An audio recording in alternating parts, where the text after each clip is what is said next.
Hey everyone, welcome to the What is Money show. I am sitting down today for a unique style of show with Linda and Josh Hill, mother and son duo.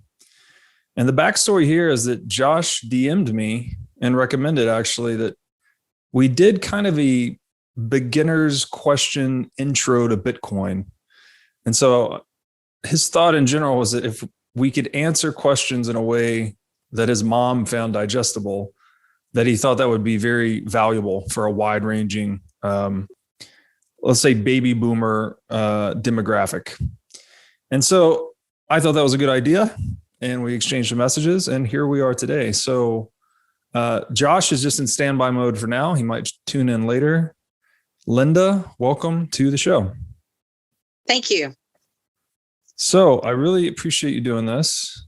And I think we should just jump in. I think you've got some questions for me. We're going to work our way through that structure. And then if other questions come up, we'll go that direction as well. I'm going to do my best to keep it simple, straightforward, and slow. So if I at any point deviate from those aims, please let me know. Okay. So my first question is, what is crypto? Great question. A lot of people are asking themselves this question these days. And I think the first thing to know is that Bitcoin is the original crypto asset. It was the first of its kind. There had never been anything like it before Bitcoin. What has happened since Bitcoin emerged, because Bitcoin is just open source software. So this is like internet, like you're familiar with like HTTP on the internet. Like I said, the beginning of every website. HTTP is a hyperlink transfer protocol. So it's just this set of open source software, open source meaning specifically that everyone can see the source code. There's nothing hidden about it. It's just it's a protocol with all the language visible. It's fully transparent, let's say. And protocol meaning it's like a standard of communication. So think of it like, we have protocols when we drive around on the freeway or the roads, right? Like in the US, we all drive on the right-hand side of the road. That's a protocol. We stop on red. That's a protocol. We go on green. It's a protocol. So it's these common standards of action that allow us to flow together harmoniously. And you could just imagine we didn't have any of those things. We'd just be driving all over each other. And, so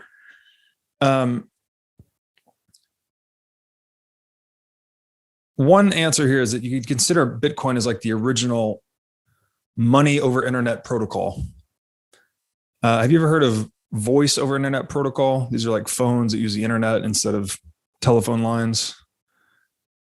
Well, yes, but I'm just not that familiar with that, but yes. Yeah, it was in the acronym, voice over internet protocol, VoIP. It was kind of popular, I guess maybe 10 or 15 years ago. But essentially meant that it was like you were using a digital based protocol versus a landline protocol. So anyways, Bitcoin's kind of like that. This is, again, an analogy I'm grasping for. It's like the money over internet protocol. Everyone can see the code, right? Everyone can see all of Bitcoin. You can download the entire code base to your computer, run a full node, which means you're basically verifying everything in the software. Again, there's nothing hidden, right? That's the key point. 100% transparent. And I'm getting to the answer of what is crypto here. Crypto is essentially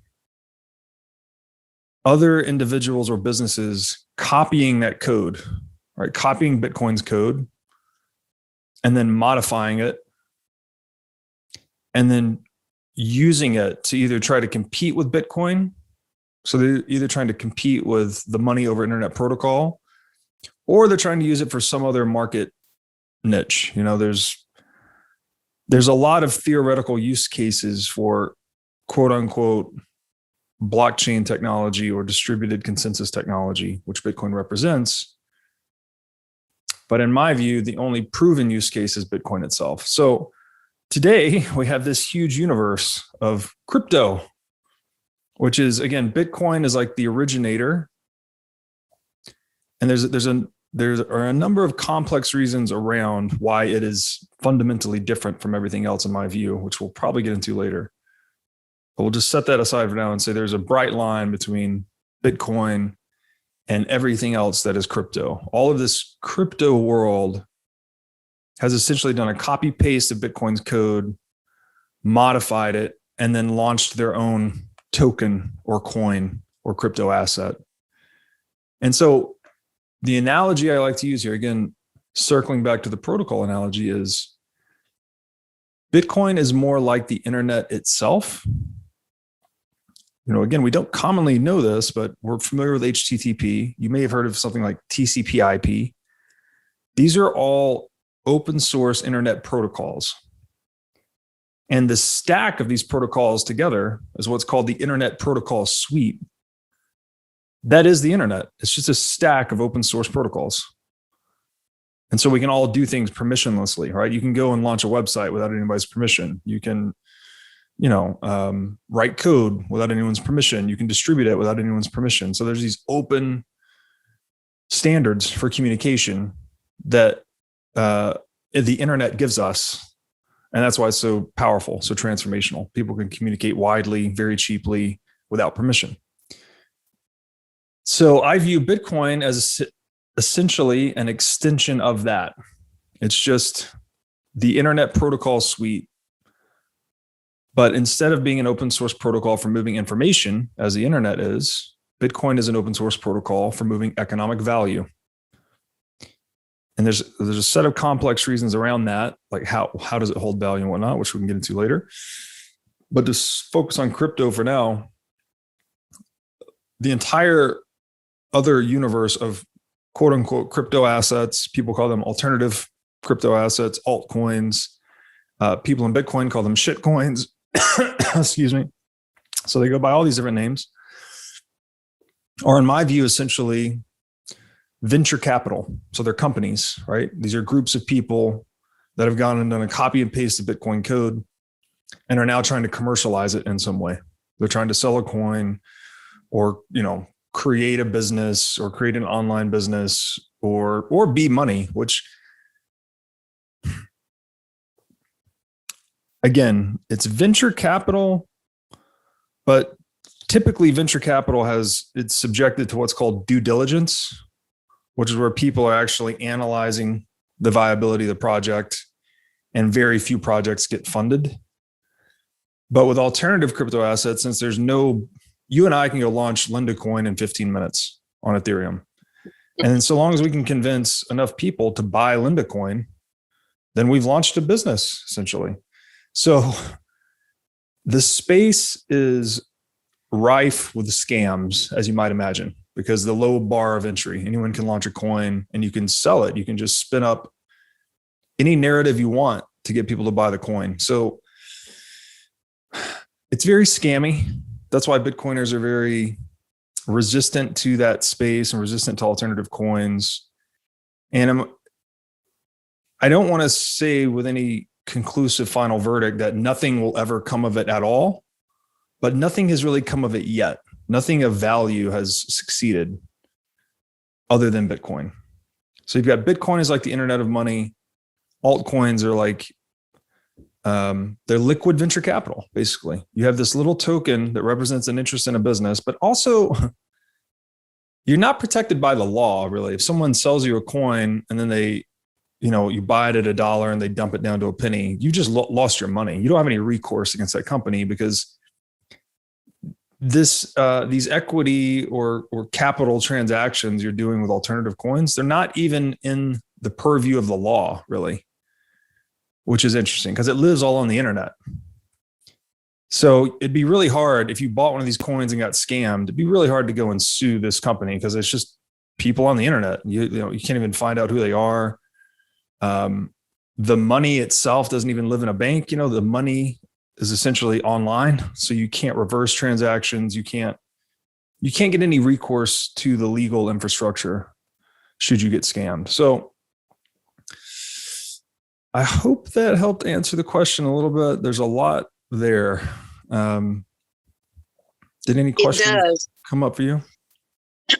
Well, my question, I guess, because I was raised where we had the money backed, by a metal, silver, gold, whatever. Um, where did it come from to start with? Who invented it? I mean, because computers, when I grew up, they were in a big room. Mm-hmm. Yep. It wasn't until I was in college that we started getting, and then later in life, you can have a laptop. Yep. Those weren't around. So that is the concept that's hard for my mind to wrap around, is how is this safe and where did it come from? I mean, who thought this up? And I've heard there's only so much of it, that there can't be any more made. Right. So like I said, how did all of that come about? Because, we have the banks that the Federal Reserve monitors, and that who monitors this? Great question. So we'll start with the inventor. The inventor is a pseudonymous software engineer named Satoshi Nakamoto. Nobody really knows who he, she, or they are. We're going to go with he because he identifies as a he, and in some of his writings, he says he's a guy. So he, Satoshi, released the Bitcoin white paper, which is a technical document, 9-page, I think it's a 9-page technical document describing how it works. He released this into a cryptographer chat room. And I guess the other important point here is that Bitcoin's not the first attempt at private digital money. There had been over 2 decades of attempts, people trying to figure this out, different projects like eGold and Hashcash and others. And this particular chat room that he released Bitcoin into was full of those types of entrepreneurs. A lot of them called themselves cypherpunks. So they were trying to develop a money that was independent of state control. So a money that resisted monopolization by the government, basically. That was their aim, but no one could figure it out. There'd been various attempts. Some had been marginally successful, but the real issue was always that they were centralized ultimately, so they could be shut down. So I'll answer that for who invented it, Satoshi Nakamoto. And then basically nobody knows who he is. But the code he released in the white paper, again, nothing is hidden, right? It's just 100% transparent code. So there's nothing, when people are saying like, how can we trust Satoshi that wrote the code? It's like, you don't need to trust Satoshi. You can go and analyze the code down to the last letter and verify it is what it says it is. And again, this is the power of open source technology. It's like it's incorruptible in a way because nothing is hidden. So that's a really key point with open source. So to pivot to the question, what backs it? What backs Bitcoin as money? As you said, dollars used to be backed by gold, right? Right. Every currency in the world historically, like as a paper currency, was initially redeemable for some form of monetary metal. That was its whole point, actually. It was the paper banknote was a receipt or a claim token or a call option for money. It was not money itself. It was the paper note was a claim on money. Money was the metal, right? Gold or silver, typically. Mm-hmm. So the question then becomes, okay, why gold and silver? Why did gold become money? And this is why I think a lot of people struggle with Bitcoin, because you can't even, to ask the question, what is Bitcoin? It almost doesn't, you can't answer it until you understand why gold became money. And this is why I have a whole show built around this topic, right? It's like, you need to go into the depths of history before you could ever understand this new technology. You need to understand, and again, with gold in particular, the oldest tool, basically, we've been using it for 5,000 years as money. We've been using it for so long. I joke that we even forgot why it's valuable. We all know gold is valuable. We have all these phrases built into our language, like, oh, he's worth his weight in gold, or, this is the gold standard of shovels, or, we say all these things about gold. Like it's the premier asset. It's like embedded in us, but cognitively, we don't know why. So we know gold's valuable, but if you say, why is gold valuable? People don't really know so well. It gets harder. So, okay, this opens up a bit of a rabbit hole, but I'll try to keep it simple. Human beings choose every tool based on how well it does the job. Right? I mean, this is pretty straightforward. Like, you want to dig a hole, you want a shovel, right? The width of the shovel, and they're slightly different. One probably has a little lip on the back of the shovel that helps you put your foot on it and dig it in, makes it easier to dig. The stick has a certain length, and there's different shovels for digging different types of holes. If you need to dig a really big hole, maybe you need like a backhoe or something mechanized. So the key point here is that we actually, it's not even about the thing itself. It's ultimately about what services does that thing render to me. And anywhere right. I'm getting too deep or philosophical here, feel free to pause me. But this is a key point that I think will come back later. Then it's not so much about the physical thing. It's about what I want that thing. What do I want it to do for me? So what's another example? The Sony Discman, right? Do you remember the portable CD player people would put on their hip and go jogging and whatever? Okay. It was super cool when I was a kid, super useful. But then what comes out? The iPod, right? I used to go buy CDs every weekend. That was like my thing with my parents. That would be my reward for working. They'd let me go buy CDs. Well, all of a sudden CDs didn't matter anymore. Why buy CDs when I can have 2,000 songs on a little tiny iPod? So it was never about the physical CD. It was never about the physical Walkman. It's only about, how do I get the most access to the most music with the least effort, basically. So once the iPod comes out, the Walkman's a goner, right? It's just totally gone. So with money, humans basically desire they want it to do 5 things. They want the money to be divisible, which is to say you can break it down into small units or combine it into large units. So you can, buy a cup of coffee, or you can buy a house, right? It needs to be, you can break it down into small units and recombine it into larger units. So you can do different transactions of different sizes. So that's the one service people want from money. The second service people want from money is durability, which basically means I want to be able to put my money in a safe place and know that it's going to be there a year later, 10 years later, 100 years later. Right. If I tried to monetize fruit, for instance, and use oranges as money, well, that's not going to work. I put oranges in a safe, come back a year later, they're going to be rotten. Right? I can't use food really of any kind. You can't use wood too well. So you need money that is persistent over time. So it needs to be something that I can store and it not evaporate, basically. Money needs to be portable. Pretty obvious. I need to be able to move my money from place to place.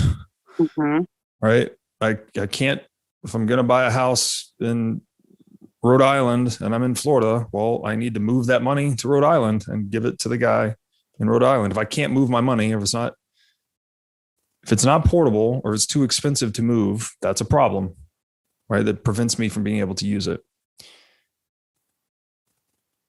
Money. So that's the third thing, that money the service money renders to people. The fourth one is money needs to be recognizable. Right. And this means basically that you can verify the authenticity of the money. So there needs to be some way when you give me money that I can independently check the quality of that money. If I give you gold coins, you don't need to take my word for it that it's gold. You want to be able to test it yourself. If I say it's 24 karat gold, you know, this is, if you just took someone at their word, they could scam you. But if you have a way to verify that the gold, you know, it's 24 karat gold, then that makes it recognizable. You can basically, and this is what they called assaying the value of gold. You may have heard the term sound money, perhaps. Yes. So this was actually in reference to the sound a gold coin made when dropped from a certain height. This was a way, it resonated in a very specific way that let people know it was authentic, right? If it was lead plated with gold, it wouldn't sound the same. Right. And there were many techniques to doing this. And one thing I'll add here we'll probably come back later. That's an expensive process. If every time we do a transaction, I have to stop and verify it, like I have to run tests on it, that slows things down, right? It's expensive. I have to test it. Takes time, et cetera. So part of the reason we introduced coins was to offset that. So we would stamp the coins into standard weight, you know, like say a 1 ounce gold coin. We'd put a seal on it, a certification. And then people that were transacting with one another could then trust the reputation of that certifier, that certifying body that says, you know, this is from this mint, it's 1 ounce of gold. They could trust that instead of needing to verify that it's 1 ounce of gold at every transaction. So that was like coins made transactions more efficient because people didn't have to stop and verify at every point of transaction. You could trust the coin issuer. So it made it more recognizable, we could say. Okay, so there's the four things money people desire for money. The last one is really important and explains why gold. Scarcity. Now, this is kind of an obscure term, commonly misunderstood, in my opinion. Scarcity means that demand for a thing is greater than the supply of a thing. So it doesn't, people typically think scarcity is like, oh, that just means there's not much of it. That's not necessarily true, right? I can go and paint a Robert Breedlove original, but because I'm a terrible painter, there's only one of these paintings in the world. Doesn't make it scarce. Nobody wants it, right? So it's not until, you know, 2 or more people want the painting that it develops a price. People bid for it, right? They're bidding. Right. That creates a market price. The other example I like to give here is oxygen. Oxygen is clearly very valuable, right? We need it to live, very valuable. But there's so much oxygen in the world. There's so much more supply than there is demand. Right? We have 8 billion people demanding oxygen with every breath, but there's so much of it that there's no price. There's no need to bid over each other, if that makes sense. So it's not scarce. It's valuable, but not scarce. Right. So that's the key point, that scarcity means demand is greater than supply. There's more people that want a thing than there is quantity of the thing to go around. Therefore, people bid for it and it develops a price. Money is unique though, because money, demand always exceeds supply. Because money is, again, a claim token on everything, right? I can take money into the market and I can buy anything. I can buy a house, I can buy a car, I can buy food, I can buy energy, I can buy services. It's, you know, as the Austrian economists call it the universal medium of exchange. So it's the ultimate economic good, if you will. Because it's the ultimate economic good, the demand for money is always greater than the supply of money. And I think if you've been around on Earth for, even 5 minutes, you probably noticed that. Yes. Yes. So what happens in the selection process of money? So the market, people participating in the free market, trying to figure out what should be money. We naturally zero in on the thing that best satisfies those first four properties. So it's divisible, durable, recognizable, portable. But we zero in on the thing that's the most scarce, which is to say the thing that does all those things, but is hardest to produce, basically. It's hardest to increase the supply. And this is because if I'm going to hold money, I'm going to put my life's work into it, right? I'm going to go and sacrifice my time and energy to obtain this money. I want the value that I'm storing in money to be maximally resistant to other people. If I just used sand as a store of value, well, people could all run down to the beach, get a bunch of sand, produce a lot more of this sand money and dilute me, right? So they could basically steal whatever value I stored in sand money. So we start working our way down, like through voluntary action, and people coalesce on the thing that's hardest to produce. The money, the thing that best functions as money, but is hardest to produce. And that's gold. Gold is the most divisible, durable, recognizable, portable asset in history that is the hardest to produce. And now I'll try to answer silver too, because it's like, well, we have gold and silver. Why silver? Yes. Silver functioned successfully alongside gold for thousands of years because we had not abstracted gold into a banknote yet. We didn't have gold backed paper yet. And so, right, it was silver certificate. Yeah. So, here's what happened is that gold was so scarce, in fact, that it was great for doing big transactions, but day-to-day transactions, it was too much. It was like to buy a cup of coffee, for instance, or whatever the equivalent was back in the day. It'd be like gold dust. It was too valuable. So you could use something that had less economic density or value density, however you want to call it, like silver, was used more for like day-to-day transactions, and gold was reserved for large transactions.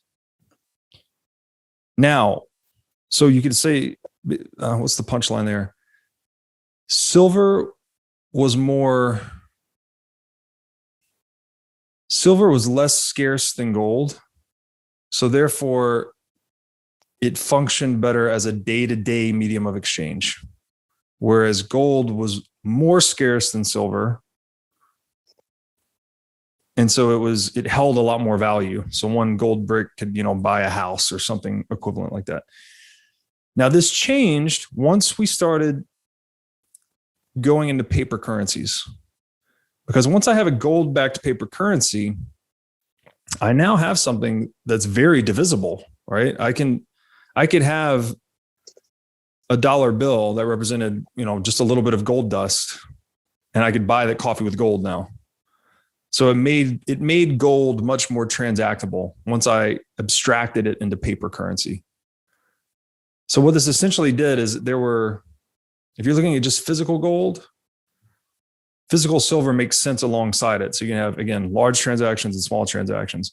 But once you abstract them into a paper currency, you've gathered all those properties of money under a gold standard effectively. Because now I have gold that's real portable, real divisible, because it's just paper backed by gold. And so that essentially led to the demonetization of silver.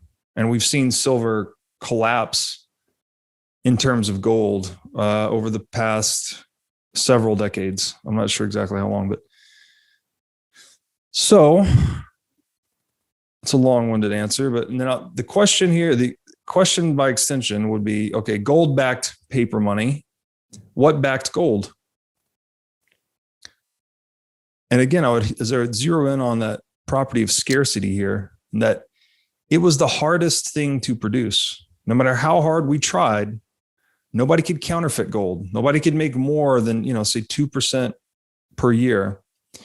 And there's a couple of key points here. One, another feature of this is that because gold's indestructible, every ounce we mine every year is just added to the existing supply of gold in the world. So it's not like we're destroying gold every year. We're really just increasing the supply. But what this means is that we're increasing the supply by roughly the same or even a smaller percentage every year. So of the existing value stored in gold, it's only being diluted or inflated by around 2% per year, no matter what anyone does, right? No one knows how to counterfeit gold. So it was just the ultimate store of value in that sense. So what was actually securing gold was the energy necessary to produce it,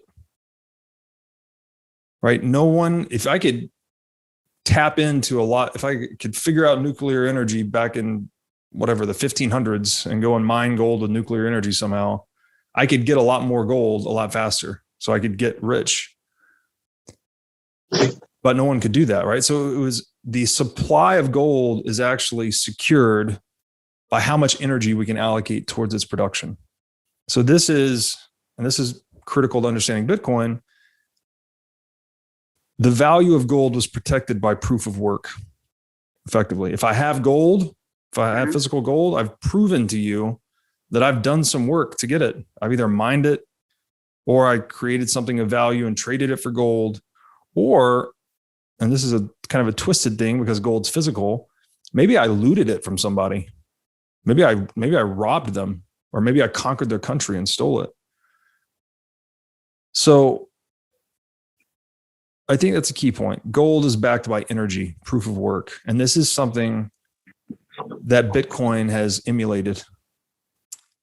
Hey, everybody. As you've no doubt learned by watching this show, Bitcoin is the single most important asset you can own in the 21st century. And one of the most important companies in Bitcoin today is NYDIG. NYDIG's mission is to get Bitcoin into the hands of as many people as possible. One of the ways they are accomplishing this mission is by empowering banks and financial technology companies to offer their own Bitcoin products and services. As a true game changer in the industry, NYDIG is safely unlocking the power of Bitcoin for forward-thinking individuals and institutions alike. Led by Robbie Gutman, Yin Zhao, and Ross Stevens, NYDIG has absolutely exploded onto the Bitcoin scene recently and has quickly become a leader in this space. So, whether you are a professional investor looking for asset management services, or a company looking to white label your own Bitcoin product or service, consider NYDIG your single source solution for everything Bitcoin.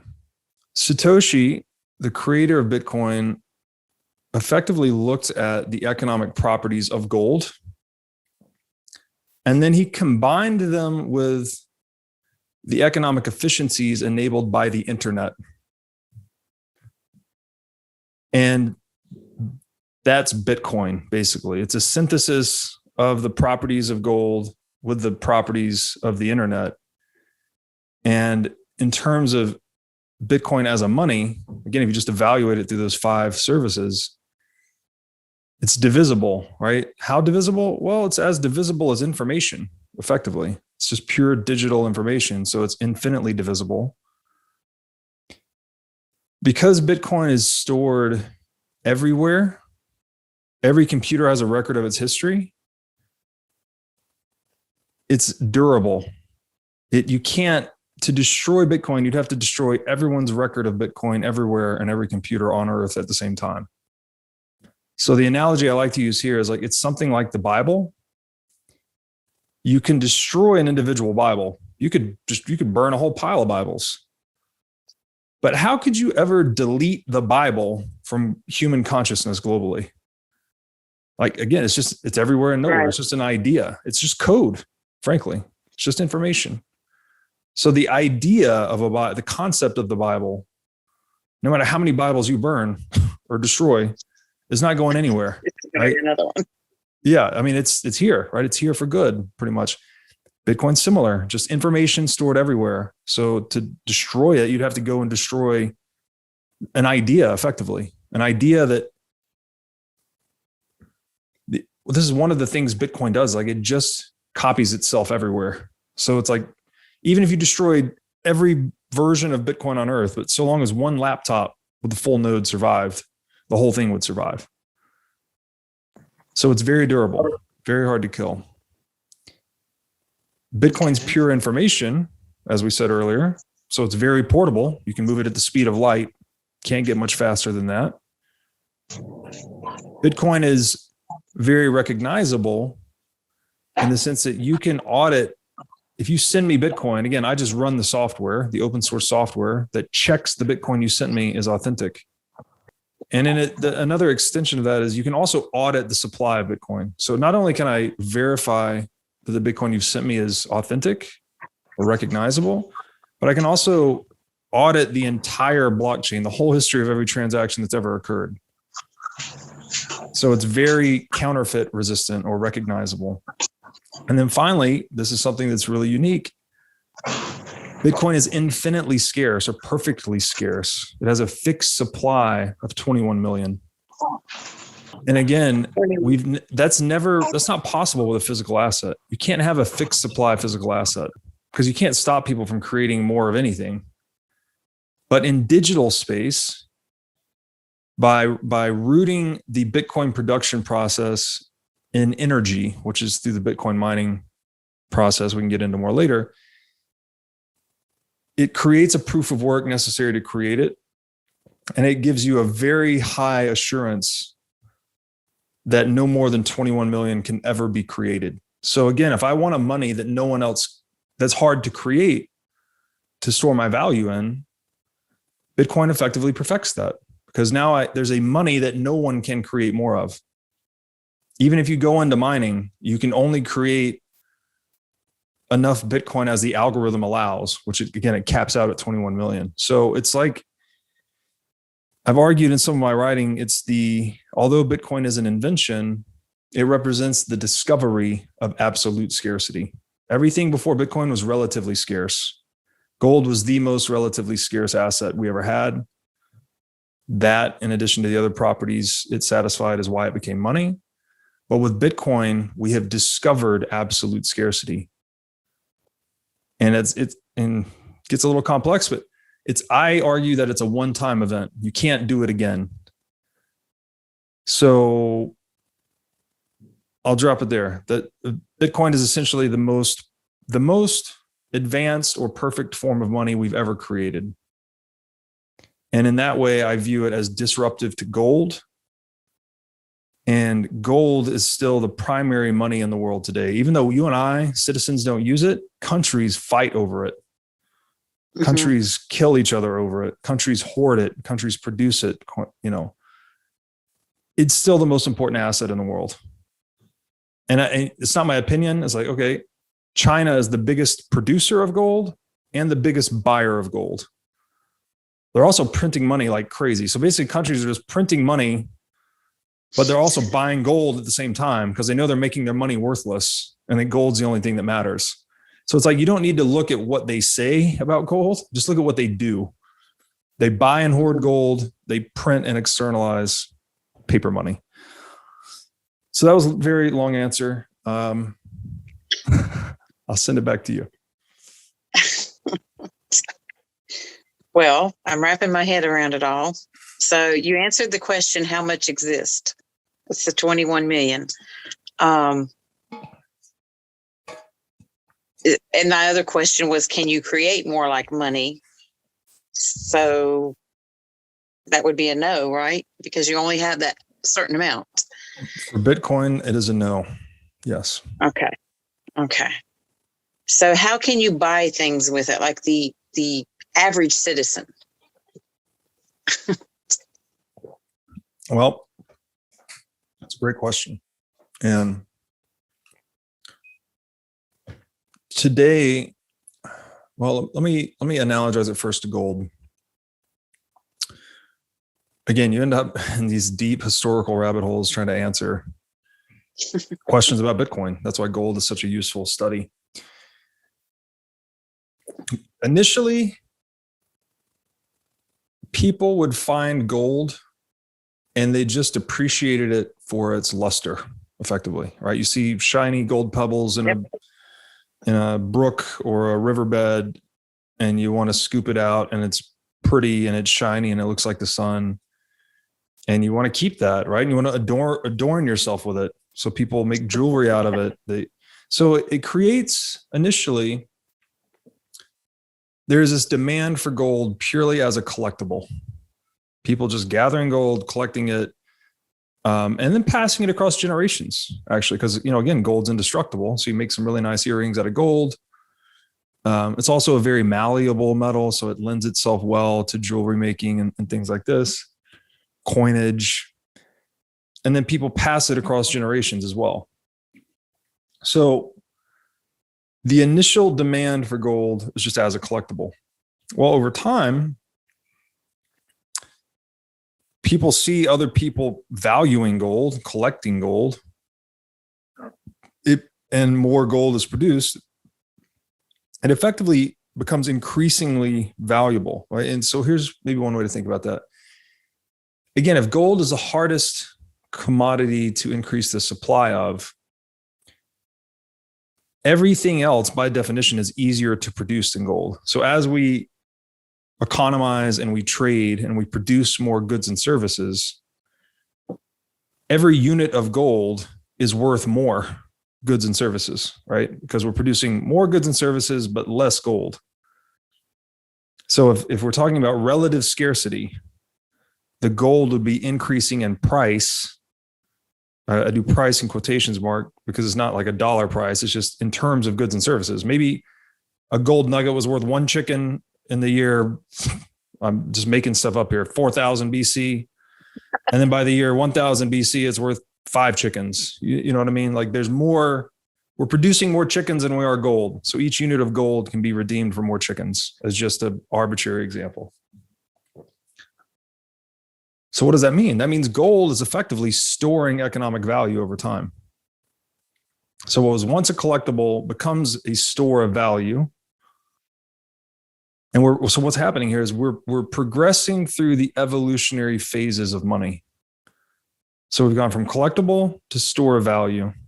What happens next? Well, gold, when it reaches a certain threshold, that it stores enough economic value that those who have it have an incentive to trade it for things, for goods and services, right? At the point that gold nugget hits a value of 20 chickens or whatever arbitrary number is, all of a sudden I'm like, as a rational market actor, hey, maybe I want 20 chickens.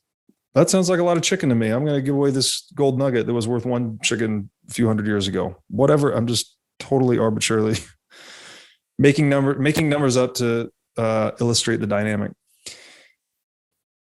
So what happens then is that eventually this commodity that's hard to produce, gold, reaches a threshold of storing enough economic value that it's incentivizing people to spend it, to trade it, right? To circulate it, to buy chickens, whatever else with it. So it becomes a medium of exchange. People start creating coins and transacting in it. There's also another element here that's really important. As we're creating more economic surplus, this is also the emergence of government and the state, because what we needed was to protect these goods and services we're creating through trade from plunderers, right? If you don't have an army or security of some kind, people from the outside are going to come take your stuff. Surprise, surprise. So you have to have a protection producing enterprise that we today call the government. In fact, it was the proto-government that emerged alongside economic savings. The genesis of the state and money are very interconnected. So as gold is monetizing, for instance, the state would demand payments from its citizens typically in the money of the realm.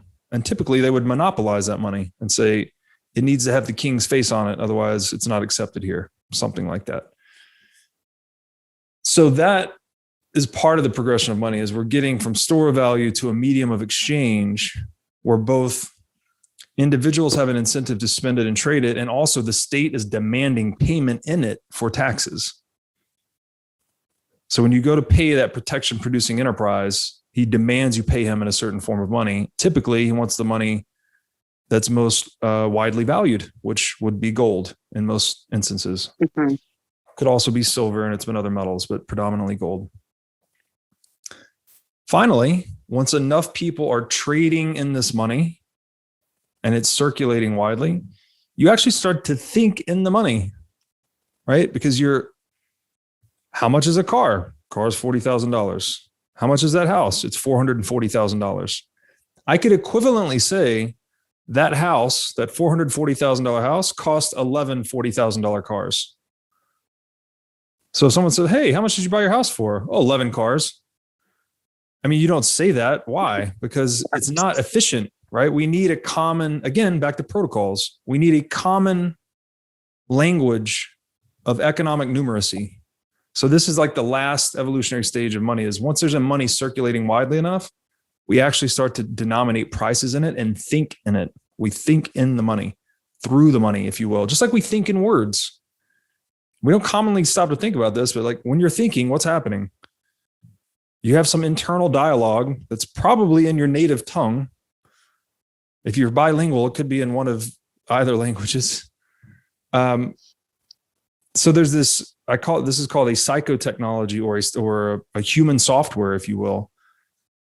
Money is the same. It embeds itself in our mind. So it becomes closely related to our mind. So that's it. That's the evolutionary sequence of money: collectible, store value, medium of exchange, unit of account. That's how gold monetized effectively. So again, we take that framework and we look at Bitcoin. What's happening? Well, initially it was a collectible. This project emerged. There was more supply for Bitcoin than there was demand, so there was no market price. People were literally giving it away in the early days. You could go and click a button on the internet and get 50 free Bitcoin in the early days. It was crazy. It was just a joke. It's like, whatever. Well, people start collecting this thing. Like, well, it's strictly finite, and it's kind of useful. I can transact online without asking anyone permission. There's a supply that no one can change. Again, it's kind of all theoretical in the beginning because it hadn't really solidified, but it was the theoretical framework, I guess, for Bitcoin.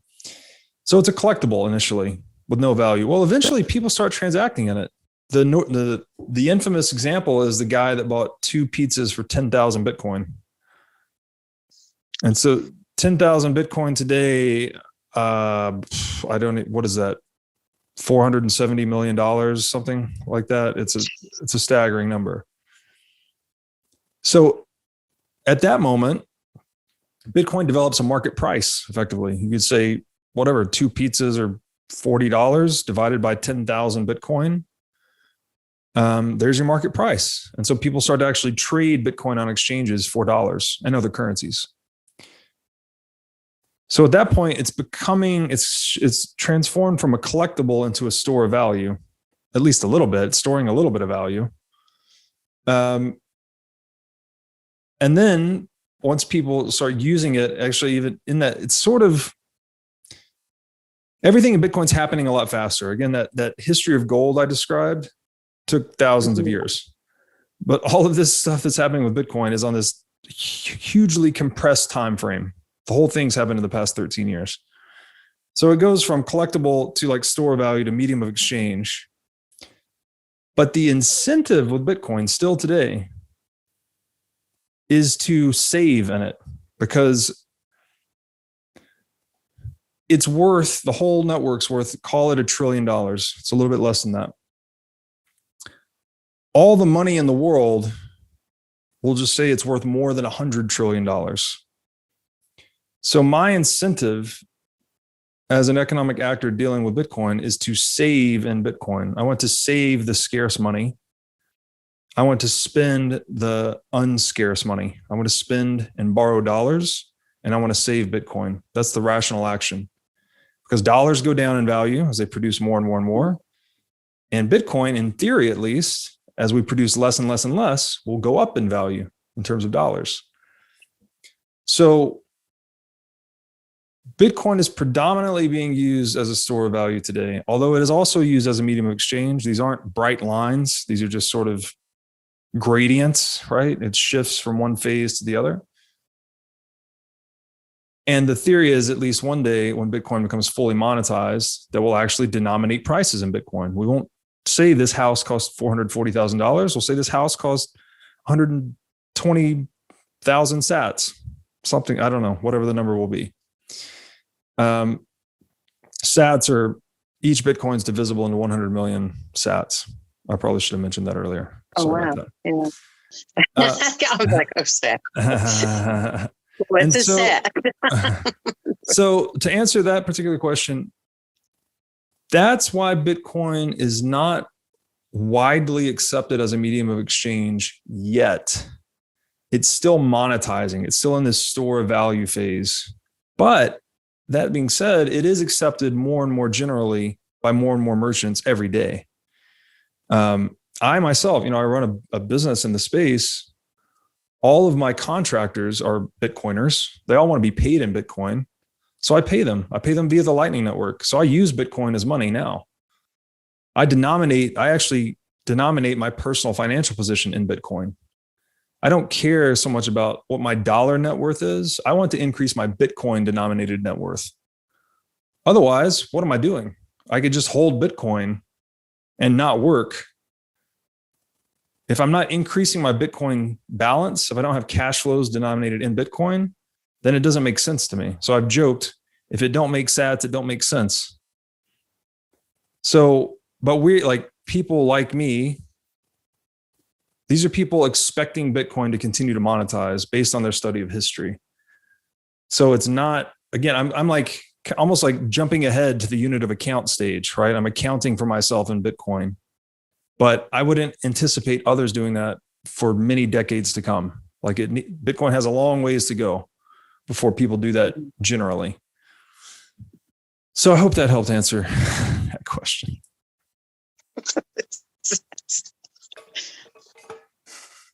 Okay. So we're not there. Josh is here. Hi, Mom. I wanted to jump in and touch on a point. She asked a question earlier, and you answered who created Bitcoin, but she asked kind of what keeps it safe, or why is it safe?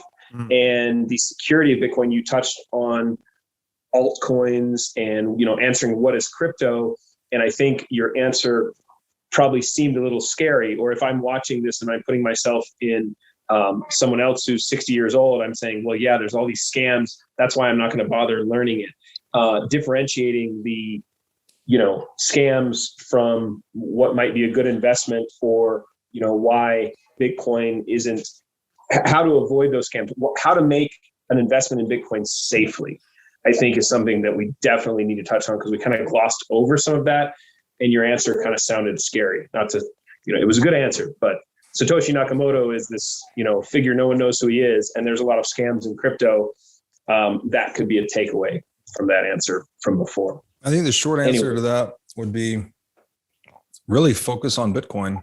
I hope in my earlier explanation that the difference of Bitcoin being the internet of money and everything else being liquid venture capital, that's the bright line I draw. They are not the same animals. They're two different hemispheres of the universe, if you will. Okay. So my general advice is to avoid scams. Just only focus on Bitcoin, only acquire Bitcoin, treat it like a savings technology. I also advise treating it as a long-term savings technology. This is not something, if you're on a 6-month, you have a 6-month runway, or whatever, your monthly expenses are $10,000 a month, you have $60,000. I don't recommend dumping your $60,000 savings into Bitcoin.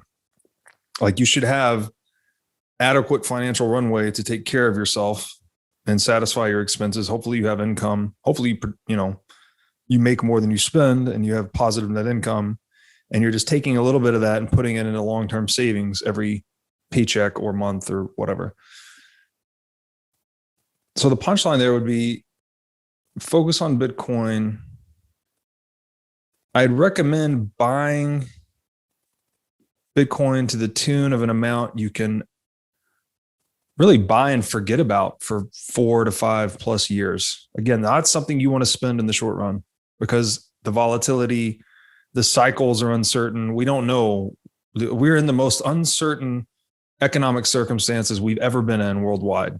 We've been printing money ad infinitum for over 100 years, and it's rapidly accelerated in the past 18 months.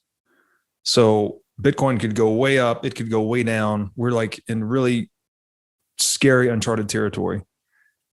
Now you can protect yourself from all of that,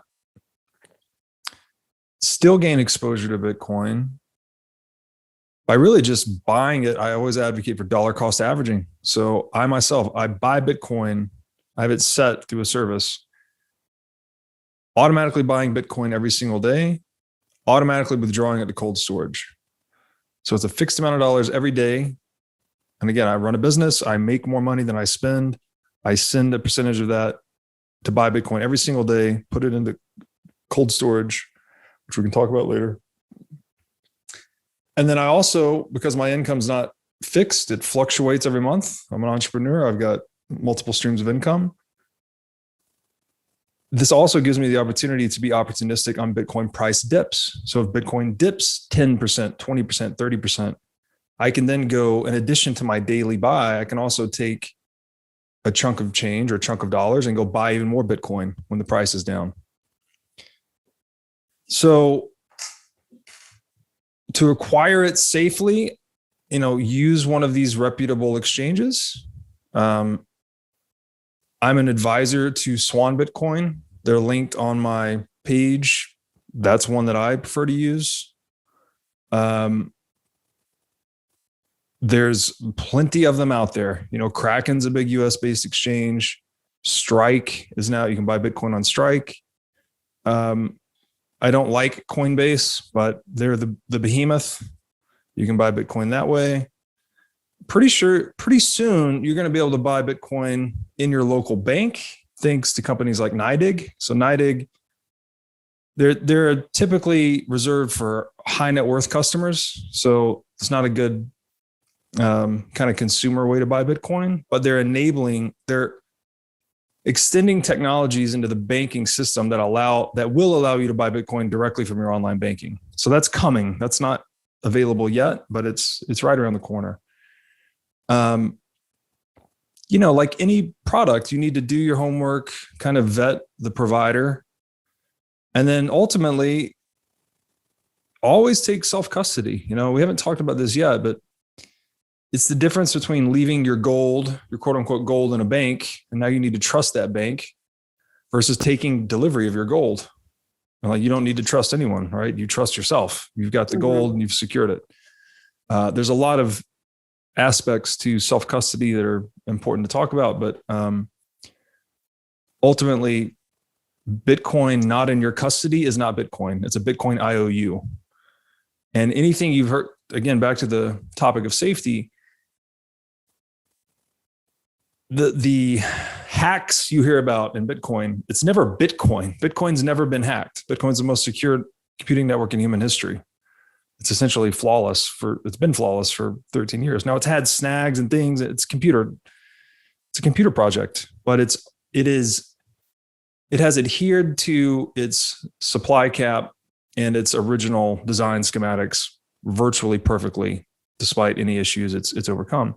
The hacks you hear about are when people have entrusted their Bitcoin to a custodian of some kind, whether it's an exchange or whatever, and then that exchange or custodian loses their Bitcoin, either through fraud or theft or hacking. So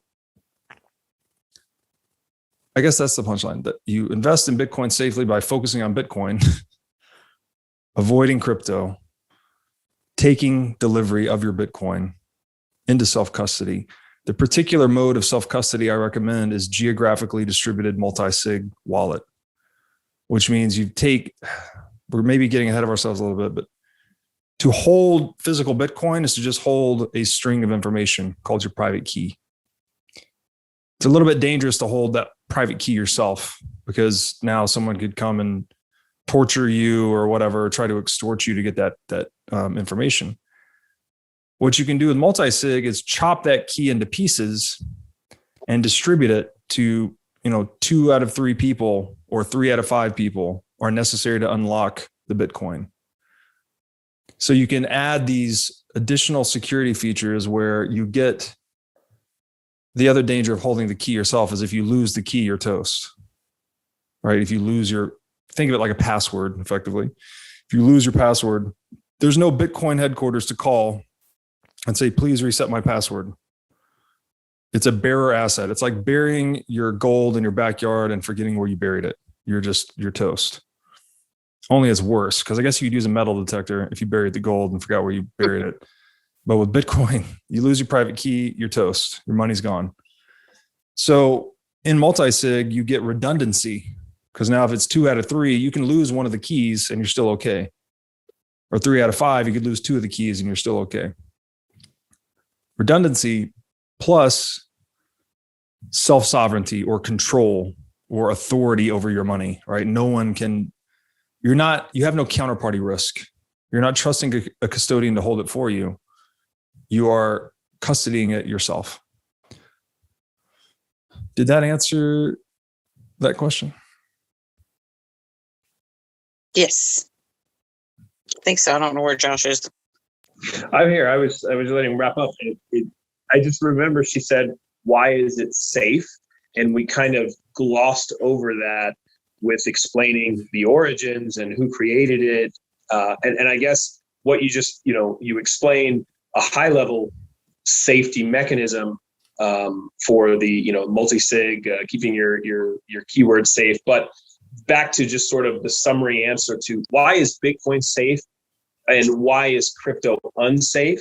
I think that's sort of, if we can summarize that answer to her question of, what makes any of it safe?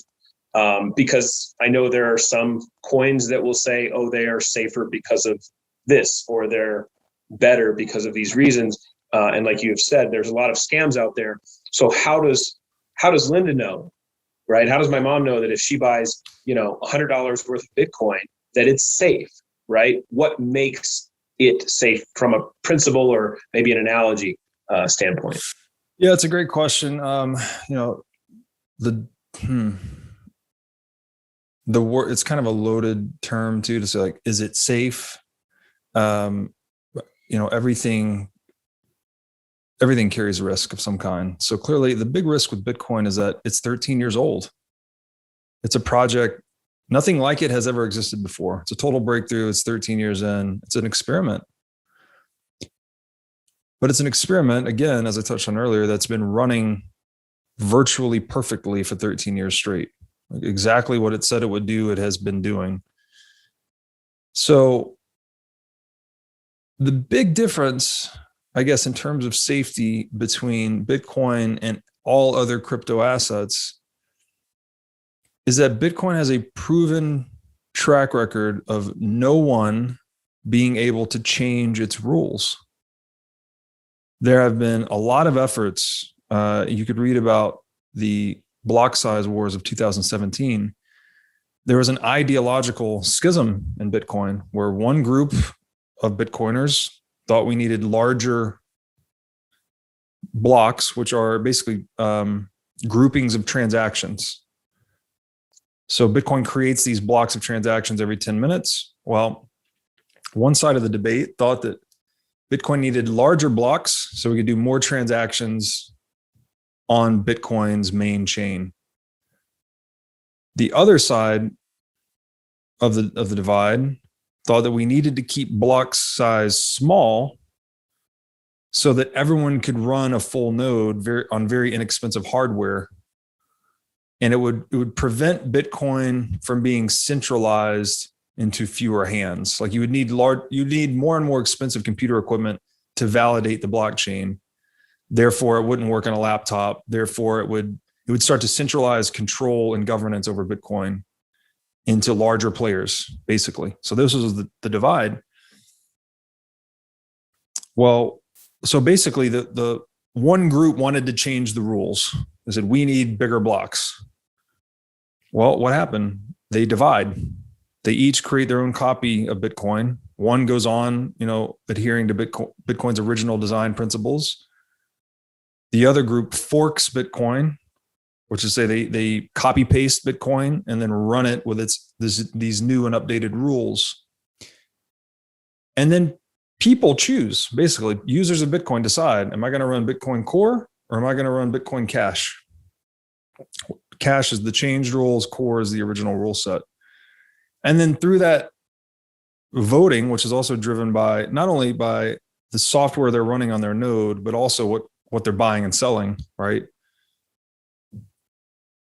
The market votes, the market selects which one is going to be successful. And the changed rule set, Bitcoin Cash, has collapsed in price in terms of Bitcoin Core since the fork of late 2017. So Bitcoin Core is the only asset that has this proven track record of resisting impositions or opinions or political attacks of others. So as I've described Bitcoin, it's the only asset in the world that has credible immunity to opinion. No one in the world, no company, no nation state can change it. It's an unbreakable rule set. And it's pretty straightforward. Total supply of 21 million, new block every 10 minutes, and the block size is fixed at what it's fixed at. Now there's other divides that could come about. One of them is privacy. Bitcoin's not perfectly anonymous at the base layer. So maybe there's going to be a fork at some point about that. We'll see. But so that makes Bitcoin different. And that is like, it's battle proven, it has battle scars, it has Lindy effect. There's a whole number of things you could use to describe this. It's proven its value proposition over time. Whereas every other crypto asset, somebody controls someone's opinion, some foundation, some company, they can change the rules. And you could even look at Ethereum, which is the number 2 crypto asset. It's had a bajillion rule changes, hard forks, the DAO disaster. They're trying to move to proof of stake now. Like it's a mess.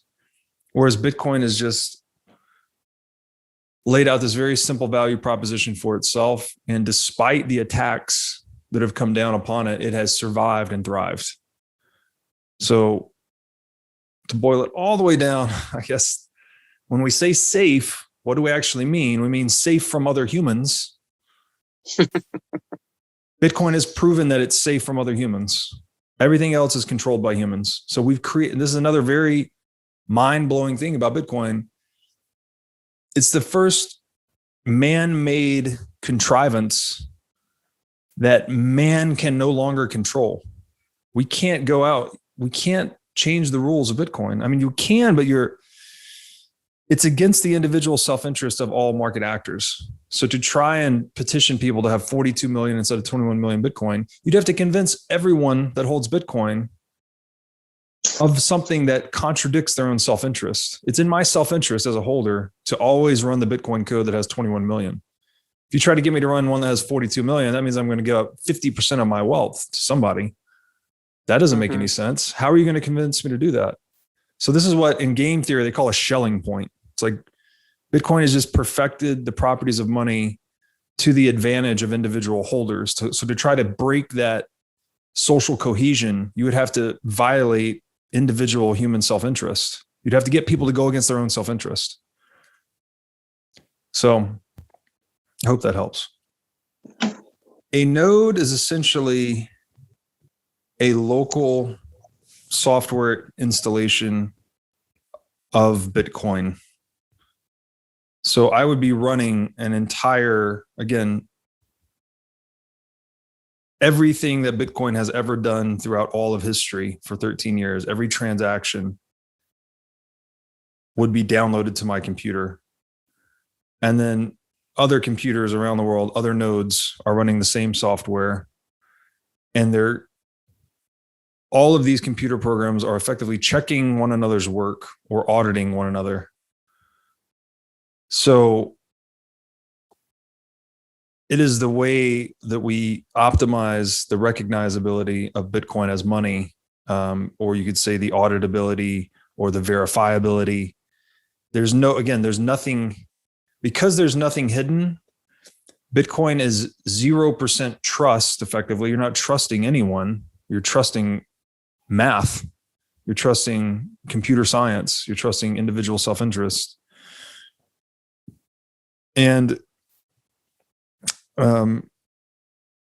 your 0% trust, 100% verification is one way to think about it. So it's minimizing the need to trust anyone, which is one of the main purposes of money, by the way. Again, with gold, you wanted to store your value in something that no one's opinion could change the supply of. That was one of its core value props. This is what Nick Szabo calls trust minimization. So money is an instrument of trust minimization. It's a place I can put my wealth that I know it's maximally secure from anyone's attempts at co-opting it or stealing it or inflating it. So another way to think about a node, because this will relate it to mining, you choose which version of Bitcoin to run. You can literally run whatever form of Bitcoin you want. You can fork a Bitcoin right now and again create, Bitcoin-Linda, run it, have fun, make whatever changes you want, campaign other people to try to tell them it's the next Bitcoin, blah, blah, blah, do whatever you want. But you can't coerce anyone to running any form of Bitcoin. It's just downloading whatever version of software you want. So you can think of, what's the analogy here? It's like choosing which language to speak, or choosing which set of rules to use in a chess game. Something like that. Every individual chooses. You choose whatever version you want. And then, so by analogy there, it's like, okay, you can go and fork Bitcoin, but I like this analogy that you could also go and fork the rules of chess, fork the game of chess, add new pieces, change the way knights move, do whatever. You do whatever you want, right? Chess is open source code. We all know how to play it. You can look it up. It's everywhere and nowhere. But if you fork the rules of chess and try to go start playing it, no one's going to play with you, right? It's like, these rules don't make any sense. Like, you're just making stuff up. There's a Schelling point in chess, right, around the rules. And it's an even stronger Schelling point in money, because you're talking about people's economic energy. This isn't just a game. It is a game, sort of, but it's a game that's very serious, has very real world implications. So if I just arbitrarily decide to willy-nilly change the rules of money or start playing some different game, I'm risking myself. I'm putting my hard-earned work, the fruits of my labor, at risk, making such a change. So the node that I choose, the software that I choose to run on my computer is the node. I'm deciding which language to speak or which rules to abide by. And then the mining network itself is actually enforcing those rules. Whatever rules are selected by the individual nodes, miners, through this game of, it's a game. It's like a microcosm of capitalism in a way. They're competing to solve a mathematical puzzle and win the new Bitcoin that's issued with each new block. And the energy that they're expending towards solving that puzzle is what's enforcing and protecting the rule set in the network. And so it's quite complicated. I'll use another analogy here. The more valuable Bitcoin becomes, the more secure its computing network tends to become. because there's a virtuous cycle here where, let's say Bitcoin goes up in price, that makes the mining competition more profitable. This makes more people invest in mining. Anyone can mine anywhere in the world. You just plug in these miners to any energy source and enter the competition. That makes as more, this is called hash power. This is the energy being devoted to Bitcoin mining. As more hash power comes online, Bitcoin as a monetary network becomes more secure, right? We've added more energy to the economic network. This increases demand for its utility as a store of value, right? This money is even more secure now from attack, basically. So this would lead to more people buying Bitcoin. Bitcoin price goes up further. Increasing the Bitcoin price further makes mining more profitable. More profitable mining leads to more hash power coming online. More hash power coming online leads to greater demand of store value. So there's this flywheel effect, this virtuous cycle of Bitcoin adoption, which I've described as like a vortex of incentives that no one knows how to break. No one knows how to break this thing. It's been spinning out of control from zero to almost $1 trillion over the past 13 years. No one knows how to change this or disrupt this vortex of incentives. So by way of analogy, you could think of Bitcoin as something like a safe to put your money in, but the more money you put in it, the thicker the walls and the harder to crack the safe becomes. And I'll leave it there for now. Bitcoin mining is really complex, but to tie it back to gold again, by way of analogy, just like think of it as a gold miner, right? Again, they're expending energy to mine gold. We're doing the same thing, only with mathematical computer processes versus, picks and shovels and machines digging gold out of the ground. It's an energy expenditure that cannot be counterfeit. You can't counterfeit work or energy. So it secures the supply and integrity of the monetary network that is Bitcoin in the same way that proof of work secured gold. Donnie, you know what mining is, Mom?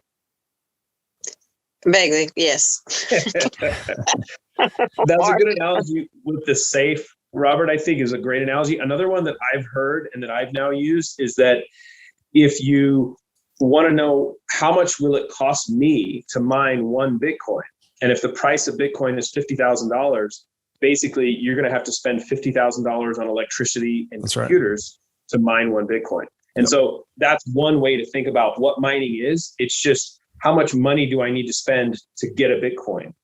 Yeah. Right?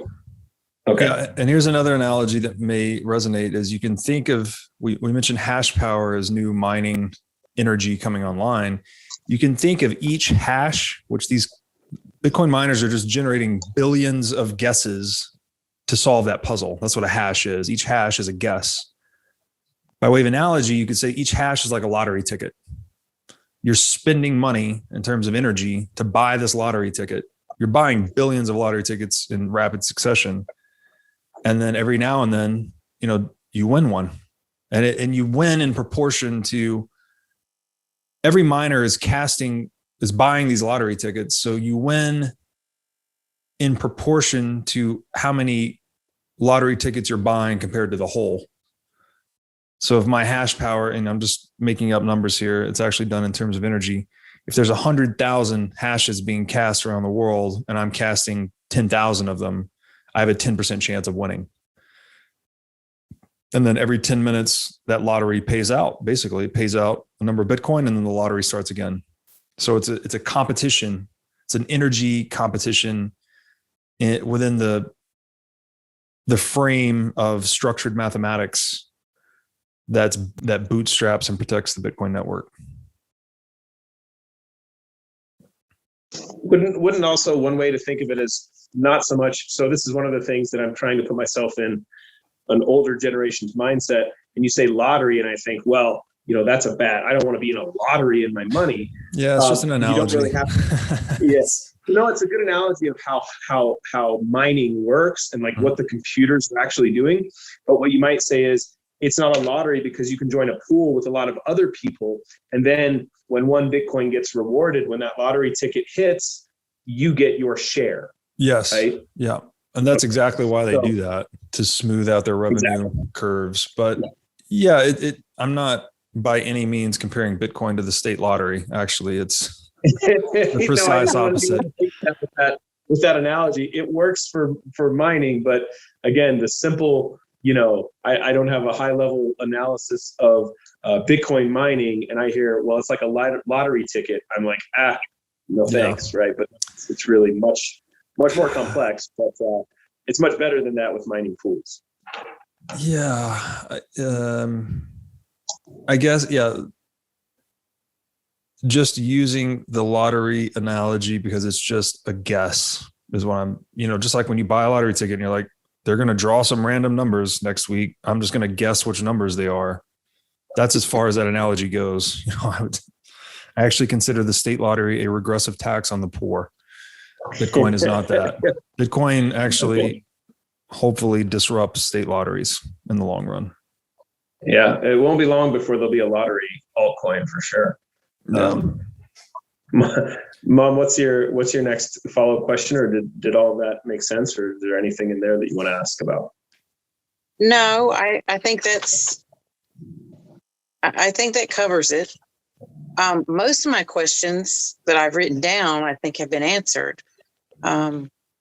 Because I think like one of the other ones was how many kinds, of crypto are out there. But yeah, this was a good one. He discussed that in the beginning a little bit. So, we really need to make a point. Yeah, right. Make somebody, all you kids buy it, and then it will be good. Right. So the next question that I think that you asked that was really, really good, we covered kind of how you can buy things with it, and that we're in the infancy stage of it getting there. There are Bitcoin ATMs around in certain places, but what is it worth? That was an interesting one that I'm curious of the answer to, right? And like, how do you plan on answering that, Robert? Question is, what is Bitcoin worth? Correct. Like, why? I guess a better phrasing of the question would be, why is it 40,000 and why is it 50,000? Why does it hit 70,000? Because that kind of falls into one of the other questions. What are the risks and why is it a good investment? They all kind of, I think, coalesce to that question of, why is it worth what it's worth at any particular time? And for someone who maybe doesn't trade stocks or thinks that the stock market might be risky and, not to overuse the word, but there have been a lot of scams in stocks, right? Yeah. And companies that disappear. So, Bitcoin as it related to the pricing and why it's a good investment and the risks. Yeah, it's a good question. So I will start from the substrate of what we discussed earlier, in that scarcity occurs when there's more demand for a thing than there is quantity of the thing, right? There is inherently a dispute to resolve, frankly, right? If there are 10 Leonardo da Vinci paintings in the world, but there are 10,000 people that want one. Well, then those 10,000 people are going to bid with one another, right? They're going to offer up goods and services or money to try and acquire one of these paintings. So that bidding process is the market process, right? You have buyers and sellers for anything where demand exceeds supply, which is to say, all scarce economic goods. So what something is worth at any given point, again, it's a matter of exchange ratio, most fundamentally. As we said earlier, I could say this $440,000 house costs 11 $40,000 cars, but it's silly to talk like that. So we talk in money instead. But most fundamentally, everything trades at some ratio of everything else, and it's being updated all the time. It's like whatever the last trade was. So, something that exchanges very rapidly, like say a stock certificate. There's a lot of liquidity around that. It's being traded often, so it has very accurate price discovery, right? The market, so you have, maybe another way to think about this is economic demand itself globally. It's like all everyone's wants and desires in the world superimposed on top of the supplies of available capital. So everyone's competing to get their share of whatever it is, right? Food, water, house, car, everything.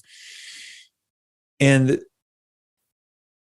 that process is, prices are being discovered through the actual actions of people, when people actually buy and sell. It's not a matter of like, what do you think a house is worth? No one cares what you think. The market's zeroing in on what humans are actually doing. Like, how much are people actually sacrificing to obtain a house or a car?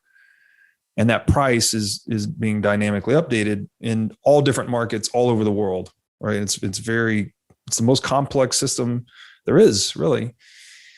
And so when we say, what is something worth, what are we in fact saying is like, what are people currently giving up to obtain the thing? All right, what are people currently giving up to obtain a share of Amazon stock? Well, I could go and look at the quote, and I don't know what the price is. It's $1,000 a share. That's what it's worth in that moment. So with Bitcoin specifically, it's just another one of those commodities in this, huge complex system of global trade. But people are valuing it based on the credibility of its monetary properties. And people are, and this is the big thing about Bitcoin that I would say contributes to its volatility. Now, first thing, in terms of volatility, we're talking about its price denominated in dollars, which is a really important thing. Again, we're thinking in dollars because it is the existing unit of account. The secondary thing is that the market, through the free actions of buying and selling of everyone, is trying to figure out, what is Bitcoin? Is it magic internet money that's going to zero? No one's ever going to want to use it. The demand will just go away. And again, if demand, say there's only demand for 5 million Bitcoin in the world, well, then Bitcoin's price goes to zero because there's 20 million in circulation, or whatever the number is. Maybe, I think it's like 18 million right now, 18 and a half, maybe 19. So there would be more supply than there is demand. Therefore, there would be no price. Bitcoin would not be scarce. Or is Bitcoin based on the credibility? Again, what we said earlier, like, people are seeking services from money. They want it to be divisible, durable, recognizable, portable, scarce. Do we anticipate that people will gravitate to Bitcoin as money, seeing that it is the most divisible, durable, recognizable, portable, scarce monetary technology? So the market's literally trying to sort out, is Bitcoin zero, or is it the most momentous monetary innovation there has ever been? So it's either worth zero or it's worth over $100 trillion. And this reality of demand on Bitcoin, it's based somewhat, you could say it's based on a cognitive understanding. Like, people that have studied monetary history, I'm basically anticipating others coming to this realization at some point. But I don't have to anticipate them coming to this cognitively necessarily. This can also, and there's a very simple definition for Bitcoin. It is an insurance policy on central banking. The more dollars they print, the more valuable Bitcoin becomes in terms of dollars, because you have more dollars chasing less Bitcoin.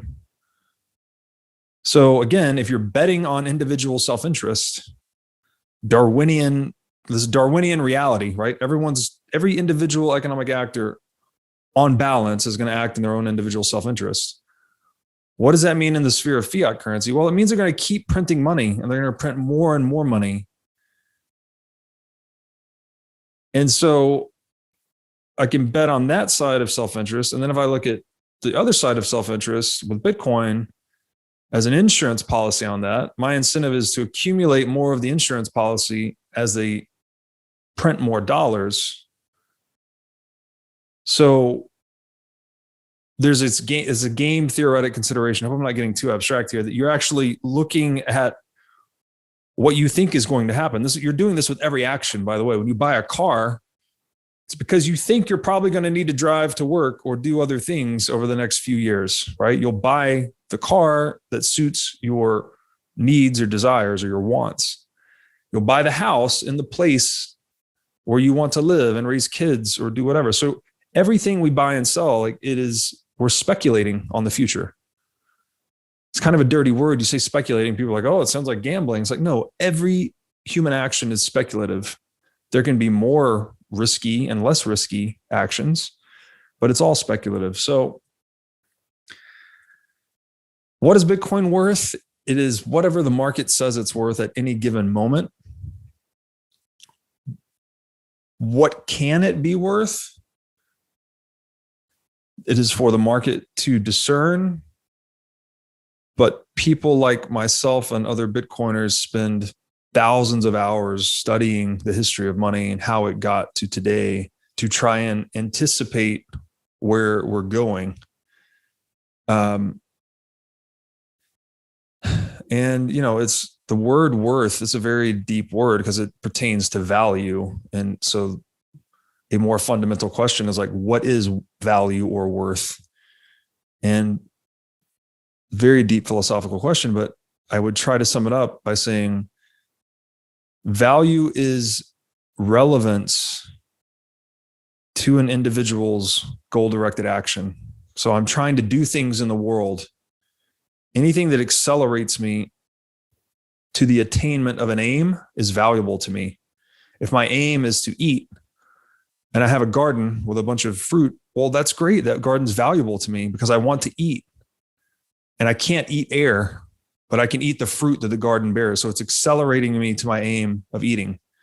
If I want to go from New York to LA and all I have are shoes, it's going to take me a long time. It'll take me a really long time to walk from New York to LA. But if I have a car, the car is valuable to me because it accelerates me to the achievement of my aim. If I have a jet, it's even more valuable to me. So when we say, what is it worth or what is its value? And here's another definition of money that is somewhat simple, I think, but fundamental. It's just a tool for moving value across time and space. So it's like, which one of these tools is going to be most useful to other humans for moving value across time and space? You're betting on that. Okay. I know dollars are terrible at holding value across time. Literally the worst investment you can make. Over the course of 100 years, the dollar loses like 98% of its value, just looking empirically at history. And we're printing them faster than ever. So it's probably going to be even worse over the next 100. I don't even think the dollar will survive, as I've said. So, okay, if it's not going to hold value across time, it works for space. I can move dollars pretty good across space, not on weekends, not on nights, not if I get in trouble with the government. They can turn, you don't really own your money, by the way. You got an IOU from the bank. They can turn it off at any time. Like you're renting your money. And the rent's due every second, and it's called inflation. So whether you realize it or not, like you're getting milked all the time holding dollars. Yes. So, okay, well, I guess I need to look at gold or Bitcoin then. And, gold's great for holding value over time, but it's a real pain in the ass to move it across space. It's heavy. I can't beam it around the world on a telecommunications channel. So then you look at Bitcoin, it's like, okay, you can't make any more of it. You can't dilute it. It's 21 million fixed and it's pure information. I can move it at the speed of light. Seems like a good choice for moving value across time and space. I think other humans will figure this out too. As again, more central banks print money, you're taxing humans, you're taxing people, you're stealing from people. Whether people get it or not, they're going to feel it. They're going to feel it when they try. Hey, I used to be able to buy a pound of steak on an hour's wages, and now it takes me 3 hours wages to get a pound of steak. What's going on here? This Bitcoin thing keeps going up in dollar value, it's been around for 15 years. I'm hypothesizing into the future here. Maybe I should buy some of that. So it's a game theoretic anticipation of individual self-interest playing out in these different monetary systems. So I hope that answers the question a little bit. It's like, what is it worth? It's whatever the market says it's worth. That's like the final answer. But you're accumulating it now at a certain price in anticipation of its worth or value becoming higher to other people. Its relevance in other people's lives is going to become greater in the view of Bitcoiners in the future. So they're accumulating it now, as you would do with anything, right? If you knew there was a big hurricane coming to your local town 3 months in advance, somehow you saw it in a crystal ball. Well, a good economic move might be to stockpile a bunch of wood and building materials, right? And then you could sell them at a premium when the storm hit or after the storm hit. It's just an example. Like, you're anticipating the future. That's what entrepreneurs do, actually. We're trying to map. This is all the entrepreneur does. Look at history, look at my surroundings, try to get some directional idea of where the world's going, and then take my present action and fit it to that future. I'm speculating about the future, but then I'm fitting my present action to that future such that I benefit. That's all the entrepreneur is doing. So that's Bitcoin's worth in a nutshell, I hope.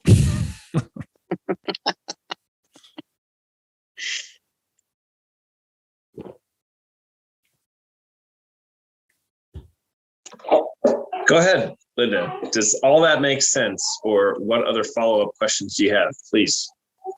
Well, the only other question I have is like taxes. Income taxes, because I get taxed the max. So anytime I make a bonus, it's maxed. And I'm just wondering, and I know how it works with the stocks. Is it the same kind of thing where, you pay taxes on the money, then you buy the stock, you have to report it. I mean, all that good stuff. Yes. So Bitcoin, it's regulated differently under different bodies. And you may have to check my recollection of this, but I do believe it's still considered. I am a CPA, by the way, but I don't practice anymore, thankfully. And I have a CPA that I can ask these questions to and let him deal with it. But I do believe it's still taxed as personal property. So you would be subject to capital gain taxes when you sell it. Now, you don't have to sell it. Okay. And in fact, again, as I think I alluded to earlier, I just buy Bitcoin every day. I buy more when the price is down, and I aim to never sell it because for everything we've talked about today, I think it's going to just keep appreciating. And I consider it to be disruptive to gold and whatnot. So in those circumstances, if you're in my strategy, there's no tax obligation because I'm just buying the thing and never selling it. Now, they have talked about, they floated the idea recently, which is absolutely absurd, of taxing unrealized capital gains, which is like your house. So you bought your house for 100 grand. The market says it's worth 200 grand, but you haven't sold it. They send you a bill for $100,000 gain. It would make no sense. It would be catastrophic for the market because now everyone would have to sell things that had gone up in price, which would crush prices. It's completely asinine. The other thing I'll say about it is that, the most insidious form of taxation is inflation. They print more money, which is the theft of wealth from those that get the money last or latest, we may say.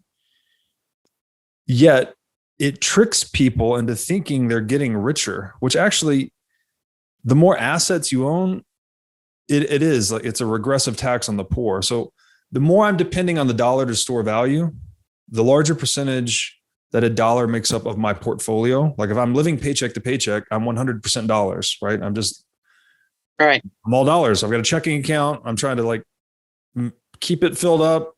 and not let it get below zero when I pay my bills. So my portfolio is 100% dollars. I'm getting taxed the most by inflation. Versus I'm a super rich guy. I've got 99% assets, real estate, equity, whatever. I've got 1% cash. Well, the more money they print, those assets are getting bid up by more dollars. And I'm only exposed to inflation in that 1% allocation to cash. So inflation is like, it's pure evil, in my opinion. You're stealing from the poor and giving to the rich. It's awful. So Bitcoin immunizes you from inflation. If you hold Bitcoin, no one's inflating Bitcoin. That's the one of the core to the value prop of Bitcoin. It's 21 million fixed forever.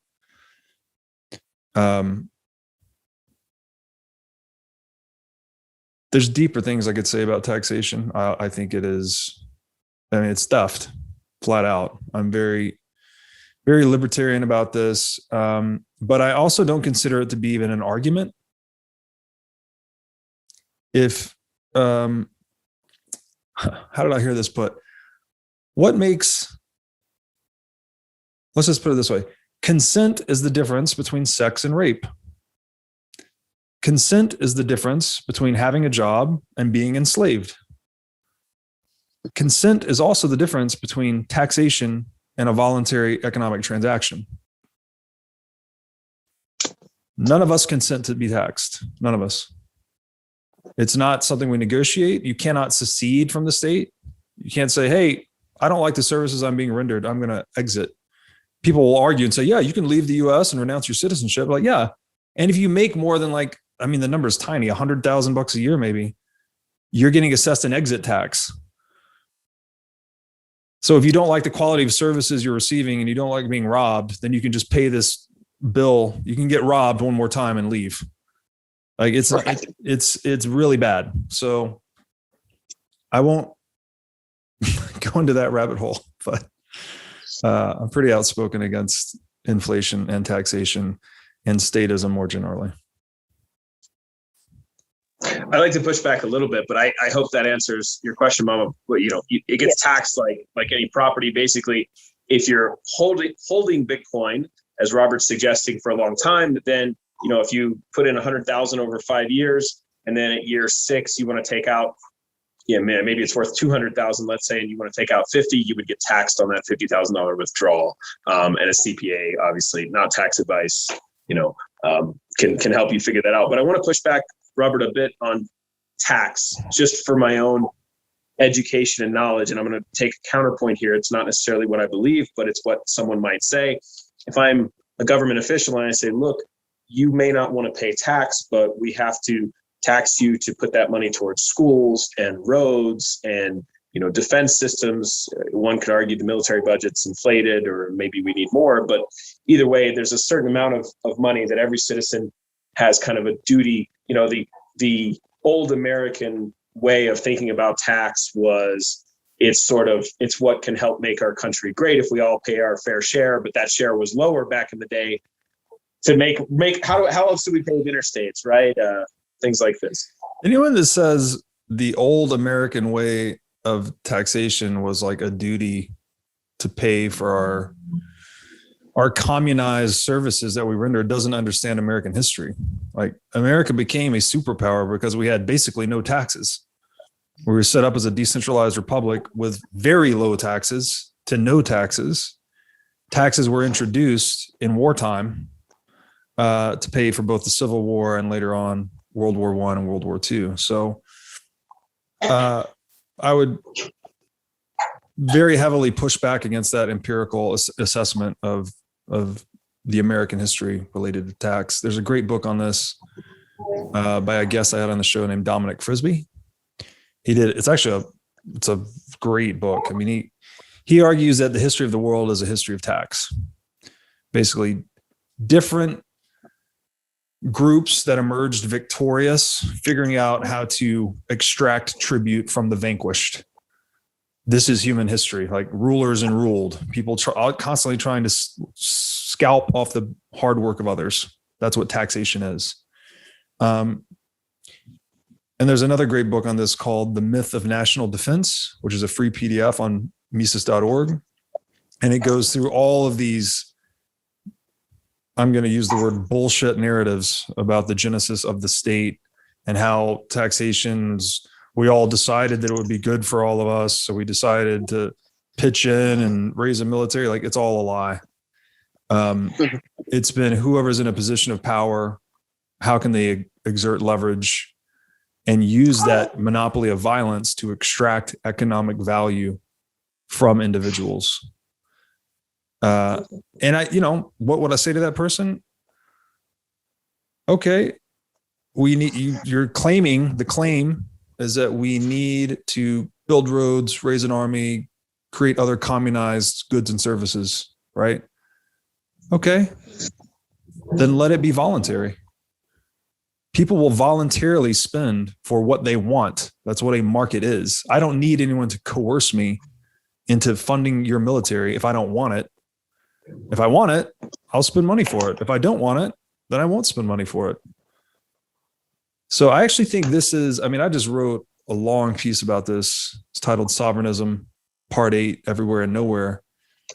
I think this taxation specifically is the fundamental psychological schism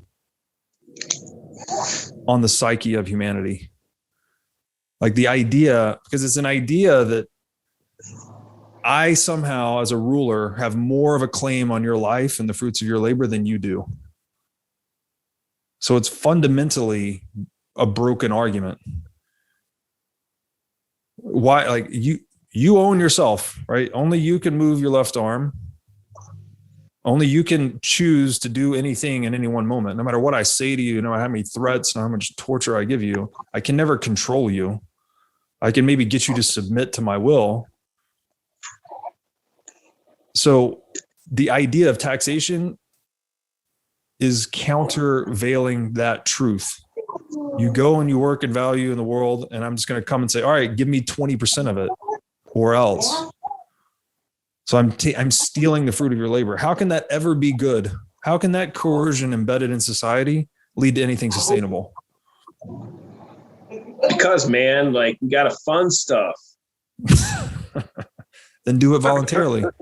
We got to do it build consensually. schools, right? That's like saying, so we need to have sex. Let's go rape other people. It's like, that doesn't make any sense. Everyone needs a job. Let's enslave people. That doesn't make any sense. I studied this out of college, fresh out of college, libertarianism quite a bit. And, von Mises and the Austrian School of Economics, I think everyone should have a grasp of economics. And that's a really good place to learn it, because it touches on this. But just practically, let's say in the world we live in today, I've come to accept that world that you're talking about of voluntary taxation is probably never going to happen. There are better ways to do taxation.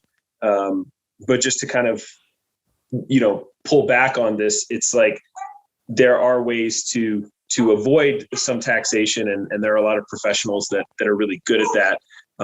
But I do believe that voluntarily can work, but in the real world, I don't think I'm going to see it in my lifetime. It's worked. A state that I can live in. It worked in ancient Rome, actually. They had the liturgy. Right, that's what I'm saying. In my lifetime, I don't think I'm going to see a system where I can voluntarily say, I want 5% of my money to go to schools, 1% to military, and 3% to this and that, and sort of allocate my tax bill or my burden on, to participate in the societal parts that the state runs that I want to fund. I love that idea. I just don't see it happening. Maybe I'm wrong. Maybe you're like have thought about. I know you've thought about this more than I have with the writings, but maybe as inflation keeps stealing money, then taxation becomes less effective at providing goods and services that it's supposed to provide, and Bitcoin goes to 10 times what it is right now because it becomes that system of voluntary tax. Maybe, but unlikely. There's gonna be a lot of pushback. There's a line in that movie Inception where the guy's like shooting at the crow's nest with a machine gun, and then the other guy comes up to him and says, "You can't be afraid to dream a little bit bigger, darling." And he dreams up the grenade launcher and takes it out. I'm not saying this needs to be done in my lifetime, otherwise it doesn't make sense. I view Bitcoin as a multi-generational project. Like, we may be just the beginning of this separation of money and state. It could take hundreds of years. I have no idea. However, I refuse to cede ground on intellectual territory. There's a saying that gradualism in theory is perpetuity in practice. So if I go to the state and say, all right, we're going to pull back property taxes a few points this year and for the next few years, and then eventually we'll get it down to zero. Like, that will never happen. It will never happen. Like, we have to take a hard line as people. If you believe in individual self-ownership, then I think you have to take a hard line and say, no, it is theft. Call it what it is. Direct human intellectual energies towards its solution. I don't know if it's going to happen in my lifetime, 3 generations, 10 generations from now. I don't know, but I can't not highlight the truth of what it is. Because you can't, it's a very slippery slope. You're like, oh, well, maybe just a little bit of coercion. Let me just steal a little bit. There's 5%. Okay, I guess I'll let you steal 5%. And then what happens 10 years later? Well, we misallocated the capital because we don't have any skin in the game and we stole the money from you. So the money was spent badly. We incurred a lot of debts. We need to steal 10% from you now to make up for past bad decision making. And then 15%, 20%, 30%, 40%, civilizational collapse. This has been the boom and bust of human history. You get people in power, stealing from people not in power. They misallocate the capital because everyone spends other people's money a lot more frivolously than they spend their own. Debts incur, the money's printed or inflated or debased, and then the civilization collapses. So my great hope for Bitcoin is that it can just break that cycle. We're broken right now. We're self-deceiving that we can print money and solve problems or steal from one another through our institutional frameworks. And that's never going to be sustainable. Full stop. Never. Right. You think there's ever going to be a group of people that are like, yeah, just steal from me forever. Even if you could get it fixed, right? Assuming that they wouldn't misallocate the capital and need to steal more from you in subsequent years. There's no group of people that are going to be okay with just being stolen from forever. This is what keeps happening. This is why every civilization collapses. And this is why our civilization is currently collapsing. I don't know. And it's scary, right? People are like, oh, don't say it. Ooh. But it's like, how you can look at history. This is what happens. We're going through it right now. Rome debased their currency. You break the main protocol. It breaks down the political protocols. The whole thing comes apart. Social cohesion comes unglued. Where are we at today? Breaking the monetary protocol. What's happening at the cultural layer? 2 + 2 = 5. My gender is a flag. Like, is any of this sustainable? Does anyone think any of this is sustainable? Like, how I can't not speak to that. I can't see that and not speak to that. So people are scared. People have said all kinds of things and be like, oh, you can't say it out loud because then the state's going to hear you and they're going to shut it all down. It's like, I don't care. I'm here for humanity. I don't care about any particular state or anyone that thinks they can delude themselves into some perpetual system of taxation as being any mode that we can live by. So you can see I do get passionate about this and I will digress. But I think my point is proven. If you study history, it doesn't work. 100%, full stop. And I don't think there's an argument against it, because to argue against individual self-ownership is to express your individual self-ownership. If I tell you I don't believe in individual self-ownership, I'm telling you based on, I've formulated a choice and decided to give you a message based on owning myself. So it's a self-refuting argument. And I think we just need to honor natural law as this country was founded upon: life, liberty, property, and everything will be okay. And Agreed. we're not doing that right now. But Bitcoin hopefully ushers in a world and where we are. Mom, thoughts on this lovely passionate diatribe that Robert gave us just now on your question about tax? Well, that answers it. I sort of figured it was sort of like stocks and taxation on that. So, I agree with the taxation thing. I don't agree with taxing, but anyway, that's another subject. Right. I have a question, or I guess a diatribe of my own about what I started to realize, and maybe flows into what you were just talking about, Robert, as far as wealth and our lifetimes, right? So let's say Bitcoin is, one of the best investments you can make, because if you're saving it, if you're not selling it, you can pass it down and just like, a family heirloom that's valuable that gets passed down.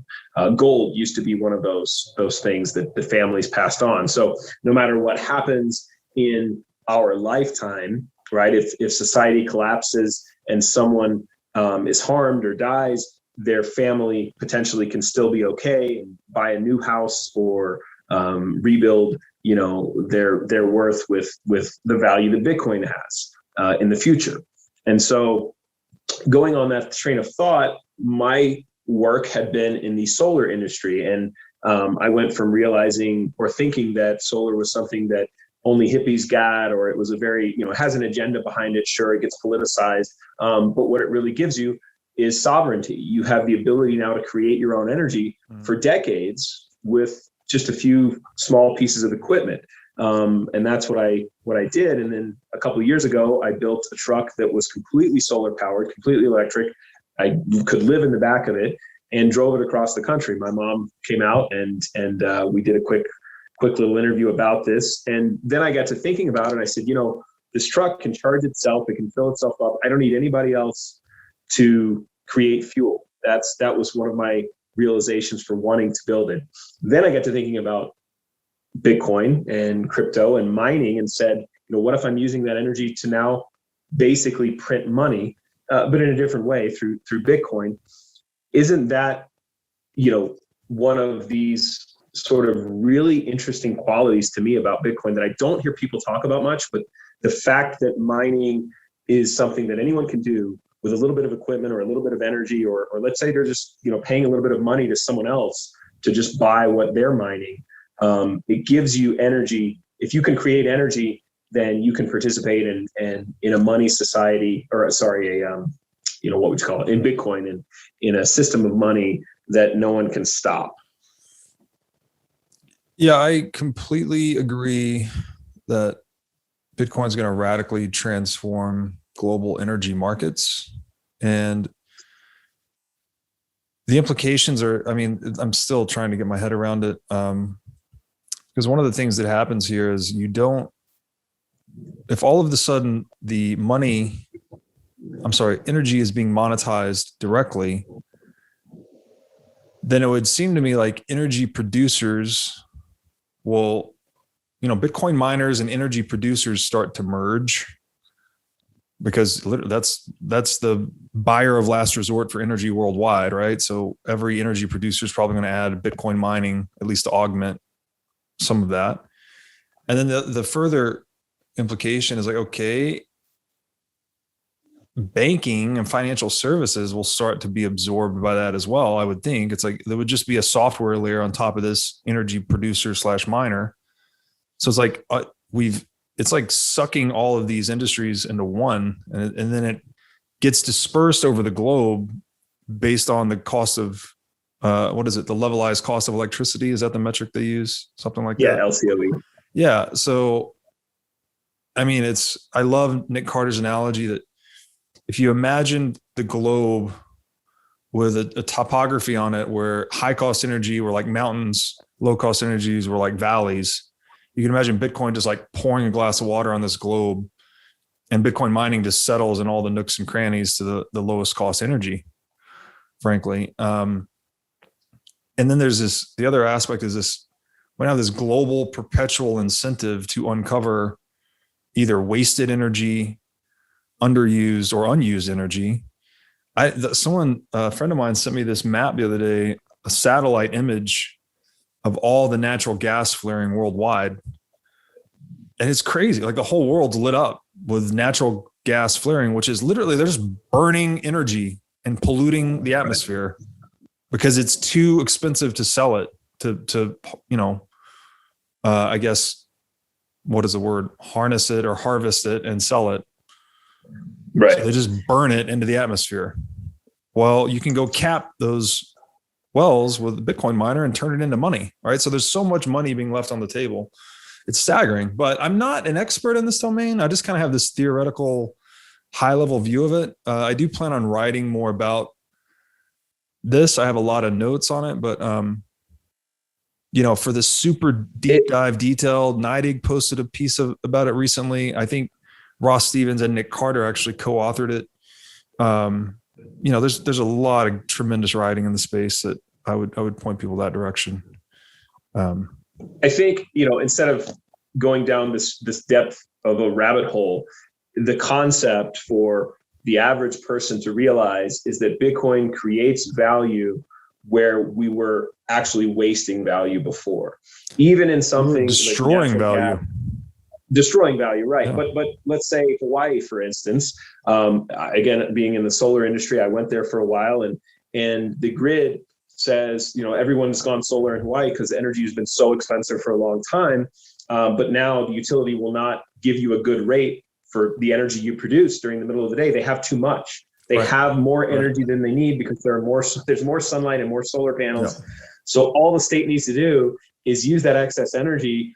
Just like the grid would never have a blackout. You could just use the extra energy to create money that you could use for a good cause for that state, for those communities. Load balancing. And now you solve this problem. Right. And you're rebalancing these systems. So as renewable energy becomes more of a popular thing, it's going to meld with Bitcoin. It's going to meld with energy. But the question I have that everyone, or a lot of people, have been really excited about, back to kind of my mom's first question of what is crypto? And you've touched on this in some other podcasts, but I really want to kind of pin down, because I still don't even understand the answer. Why is proof of stake bad? And why are all of these new cryptos that have these big valuations and they're going up in price using proof of stake? It seems like there's a consensus that it's better than proof of work. And no, I know you don't agree with that. Definitely not. So can you explain? If there was a consensus, again, our language, like better than proof of work by whose measure? Because if I'm looking at the market, the other coins, right? Well, if I'm looking at the market, no, Bitcoin has outperformed everything in Bitcoin terms over 13 years. I mean, we're in the middle of a bull run right now. You could go and cherry pick your speculative altcoin and say, oh, this one's outperformed Bitcoin. And my answer would be, okay, give it 48 months. Then let's talk. In thermodynamic reality, which is the one we inhabit, there is no known way to secure the supply of money other than energy expenditure. This is the truth of gold, and this is the truth of Bitcoin. Dollars are proof of stake. Central banking is proof of stake. Gold is proof of work. Central banking is proof of stake built on top of gold. Whoever stakes the most gold, which is what the United States does, we have the most gold in the world. Supposedly, we think China might actually be ahead of us now. We get to fund the largest military and make the rules and export inflation. All right, so here's the key point with proof of stake. And I'm not going to, again, I won't do the deep dive on this because we got to wrap up here, but what's that phrase in the Bible? I think it's Matthew. It's like, to those who have, more will be given. From those who have not, everything will be taken. That's proof of stake in a nutshell. It's like the larger your stake, the more you're allocated in proceeds from that network. The smaller your stake, the less you're allocated. It's pro rata. So what happens? Like what happens? Same thing that happens in a centrally banked economy. The rich get richer, the poor get poorer. Wealth disparity grows until the entire economic network collapses. So the idea, proof of stake, in my view, is trying to attack Bitcoin's energy expenditure. It's putting on the same moralistic camouflage as ESG and all of this other bogus state narrative to have climate lockdowns and whatever else they're going to spin this into. The market decides. You can't say it's wasted energy. Who says it's wasted? Did people go and voluntarily spend to acquire it and then put it to use? Well, then wasted by whose account? The people that voluntarily sacrificed to obtain it don't think it's wasted because they spent money to acquire it. So proof of stake is inherently centralizing and prone to collapse. Proof of work is an incentive schema that encourages all market participants to work, to compete, to be honest. And it's rooted in energy. So it's like, it makes it incorruptible. You can't have incorruptible money that's not rooted in energy. That's what gold was a proxy for. And that's what Bitcoin has perfected. Is that, I'm kind of leaping in, but I'm trying to wrap up, but some of the concerns or a summary that I've heard people that don't understand crypto or Bitcoin at all say is that it's basically a giant Ponzi scheme. Is what you're talking about and being rooted in energy what separates it from, obviously the more people, the more market participants, the better the value, like a Ponzi scheme, yes, but because it's rooted in energy, it's completely not, it is not a scheme. It's not a so I wrote about this. For a deep dive on this, you could read Masters and Slaves of Money.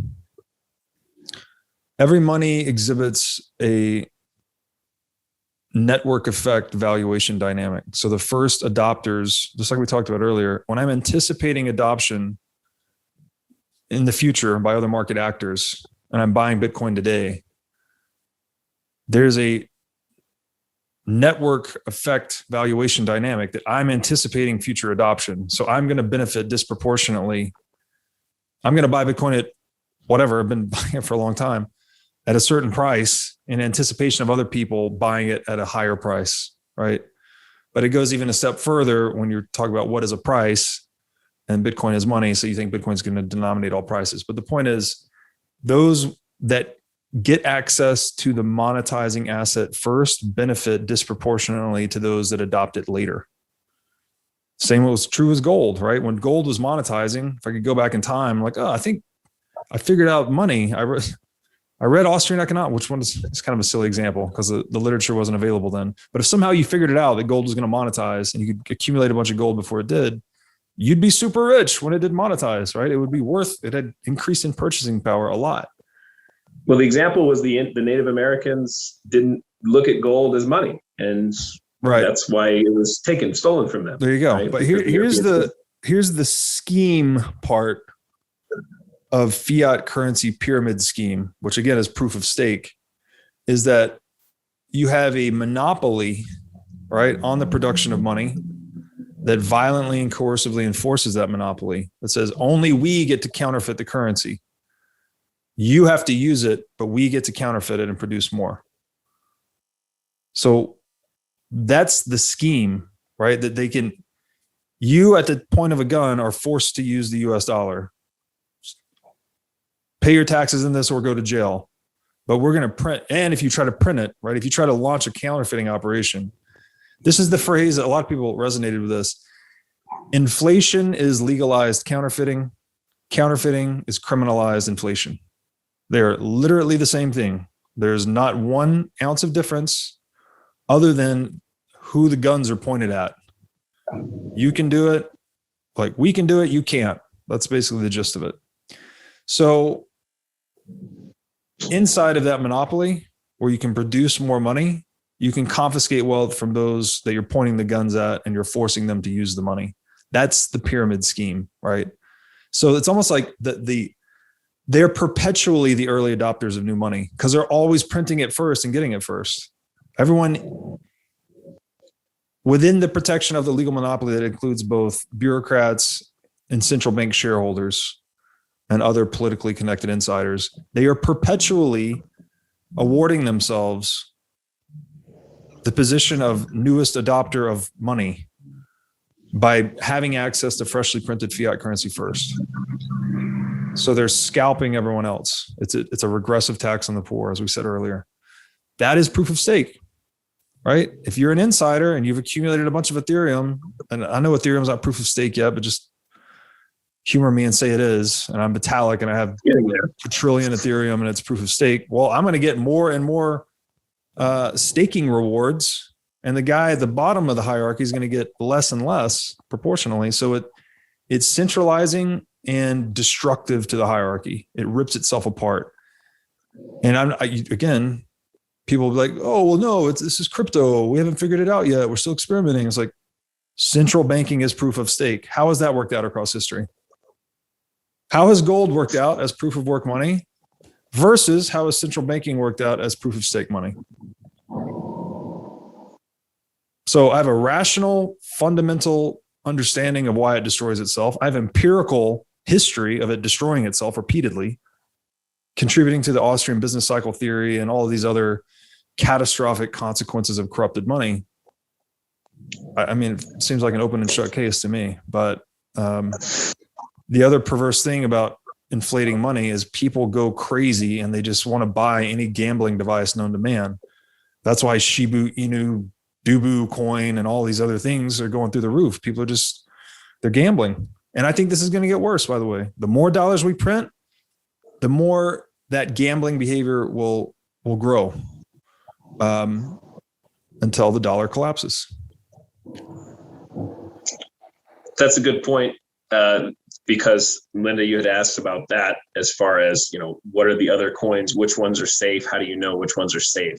Maybe we can kind of close on that question. I don't know. I don't know that there's Bitcoin a good answer. Bitcoin only. I don't know that I agree with that yet. You've made some. You will give it 48 months and get back to me. Are there? Well, that's one of the. How long have you been in Bitcoin? That's a good question. I'm not even sure. A few years, but I used to gamble for a living, so I look at markets. I look at things that are going up, and I say, if I put money in there and time it correctly and get out right before Elon Musk is on Saturday Night Live, I can make some money. And that's fine. That's you're being honest with yourself, right? You're treating it like a gambling device. Wonderful. That's what it is. Yeah. You see what other people are doing. You realize that they're going to lose money, and if you're one of the people that they're giving it to, better than not participating, in my opinion. But other people have moral arguments against that. Well, this is where I differ from, and I don't consider myself a Bitcoin maximalist. I consider myself a freedom maximalist. Like, by all means, you want to gamble, go gamble. I get peace of mind and economic assurances. I get just the best risk adjusted bet, in my opinion, I can make is to hold 100% Bitcoin. I have no moral judgment on someone who wants to go out and trade shit coins and do whatever. But it's a blurry line though, because once you become a pusher of one of these projects, especially when you start saying things like we're the next Bitcoin, I mean, you're lying, right? You're lying. If you don't know you're lying, you're self-deceiving. So it is a blurry line that I choose to just kind of keep at arm's length. But if you purely are a gambler and you're looking to gamble and you treat them as gambling devices, well, that's what they are. So have at it. Are there any other coins that have a new concept or an idea that if they succeed at it, it's going to be a revolutionary thing, or should it all be built on Bitcoin's code? I don't have the answer to that question. There's a lot of theory out there. I have not been able to see. My current view is that we would have almost total consolidation at the base layer into Bitcoin, and a lot of this experimentation pushed into higher layers on Bitcoin. But I don't know. It's for the market to figure out. And I just look at it like this. Bitcoin's been doing what it's supposed to do virtually perfectly for 13 years solid. So it has no unsolved computer science problems. Very low uncertainty relative to the broader crypto asset landscape. As we said earlier, it's an insurance policy on the printing of dollars. We're printing dollars at an unprecedented rate. I think the global fiat currency experiment is going to come to a catastrophic end. I think when that end comes, governments are going to violate private property rights rampantly. They'll increase property taxes. They'll do all kinds of crazy stuff. Just, again, study the history. Go look at the Weimar Republic. Look what governments did in that situation. They get desperate. I want to store my value, my wealth that I plan on passing to my kids and onward in the highest integrity property right and most credible money I can find. which is Bitcoin. So the risk adjusted return on Bitcoin at a $1 trillion market cap competing for 100 trillion plus is just way in favor of Bitcoin over anything else, in my opinion. But again, I've spent 5 years studying this thing pretty much exclusively. And like everything we talked about today is the product of that study. So to each their own. I believe in freedom above all else, even Bitcoin. Right. Mom, you've been quiet. I kind of asked a few questions and chatted about things. How much are you going to buy? How many crypto assets are you going to buy here tomorrow? If she wanted to buy, go ahead. Sorry. No, that's okay. When I get my next bonus, maybe I'll buy some. Things haven't been that good the past 2 months. Robert, I know you do Swan, but can you simplify for all of the people that aren't really tech and computer savvy, the simplest way to start, let's say, daily cost averaging, putting, let's say, $100 a week into Bitcoin? Yeah, I mean, there's a lot of options now. I mean, I don't even know what all companies do dollar cost averaging at this point, but Swan's been doing it for a while. Strike does it now. Again, we named the other big exchanges earlier. I'm not even sure if they offer it. But what's the mode of operation to do that? Just to make it really simple, like go to this website and follow the instructions, right? Well, I don't want to point, like I would say you need to do your diligence on exchanges, and then you choose an exchange and you sign up. It's just like any other app or web service. And then you go through their onboarding process and they'll hold your hand. You mentioned geographically what was the term? Geographically distributed multi-sig. So I can suggest a couple of companies that work on that. One is Casa here in the US. They offer a multi-sig solution. And they basically walk you through it. They hold your hand. It's a bit complex, but they have an onboarding process. Another one's Unchained Capital. They have a multi-sig vault product, I believe. And again, I'm sure there's many others out there. Those are two that I know of. Okay. Well, I hope this was helpful, guys, and we can do a part 2 if you like. But I think we need to shut it down right here. Yeah, for sure. I know that she's been like a fire hose at your face, Mom, but I hope that you've got more knowledge than I could bestow, because you know how it is with me trying to explain to an older generation that they might not, and I don't know enough, honestly. So this has been super helpful for me, but maybe you can get some new questions for Robert. And thank you so much for having us, for accepting. This has been a lot of fun and very educational. I've got a whole page or 2 of notes here, and I'm sure Linda does too. Yes, I do. Thank you so much. You're very welcome, guys. Josh, Linda, come back and do it anytime, and I'm happy to answer more questions. So thank you for coming on. Okay. Thank you for having us. Catch up on all the writing you've already got. Yeah.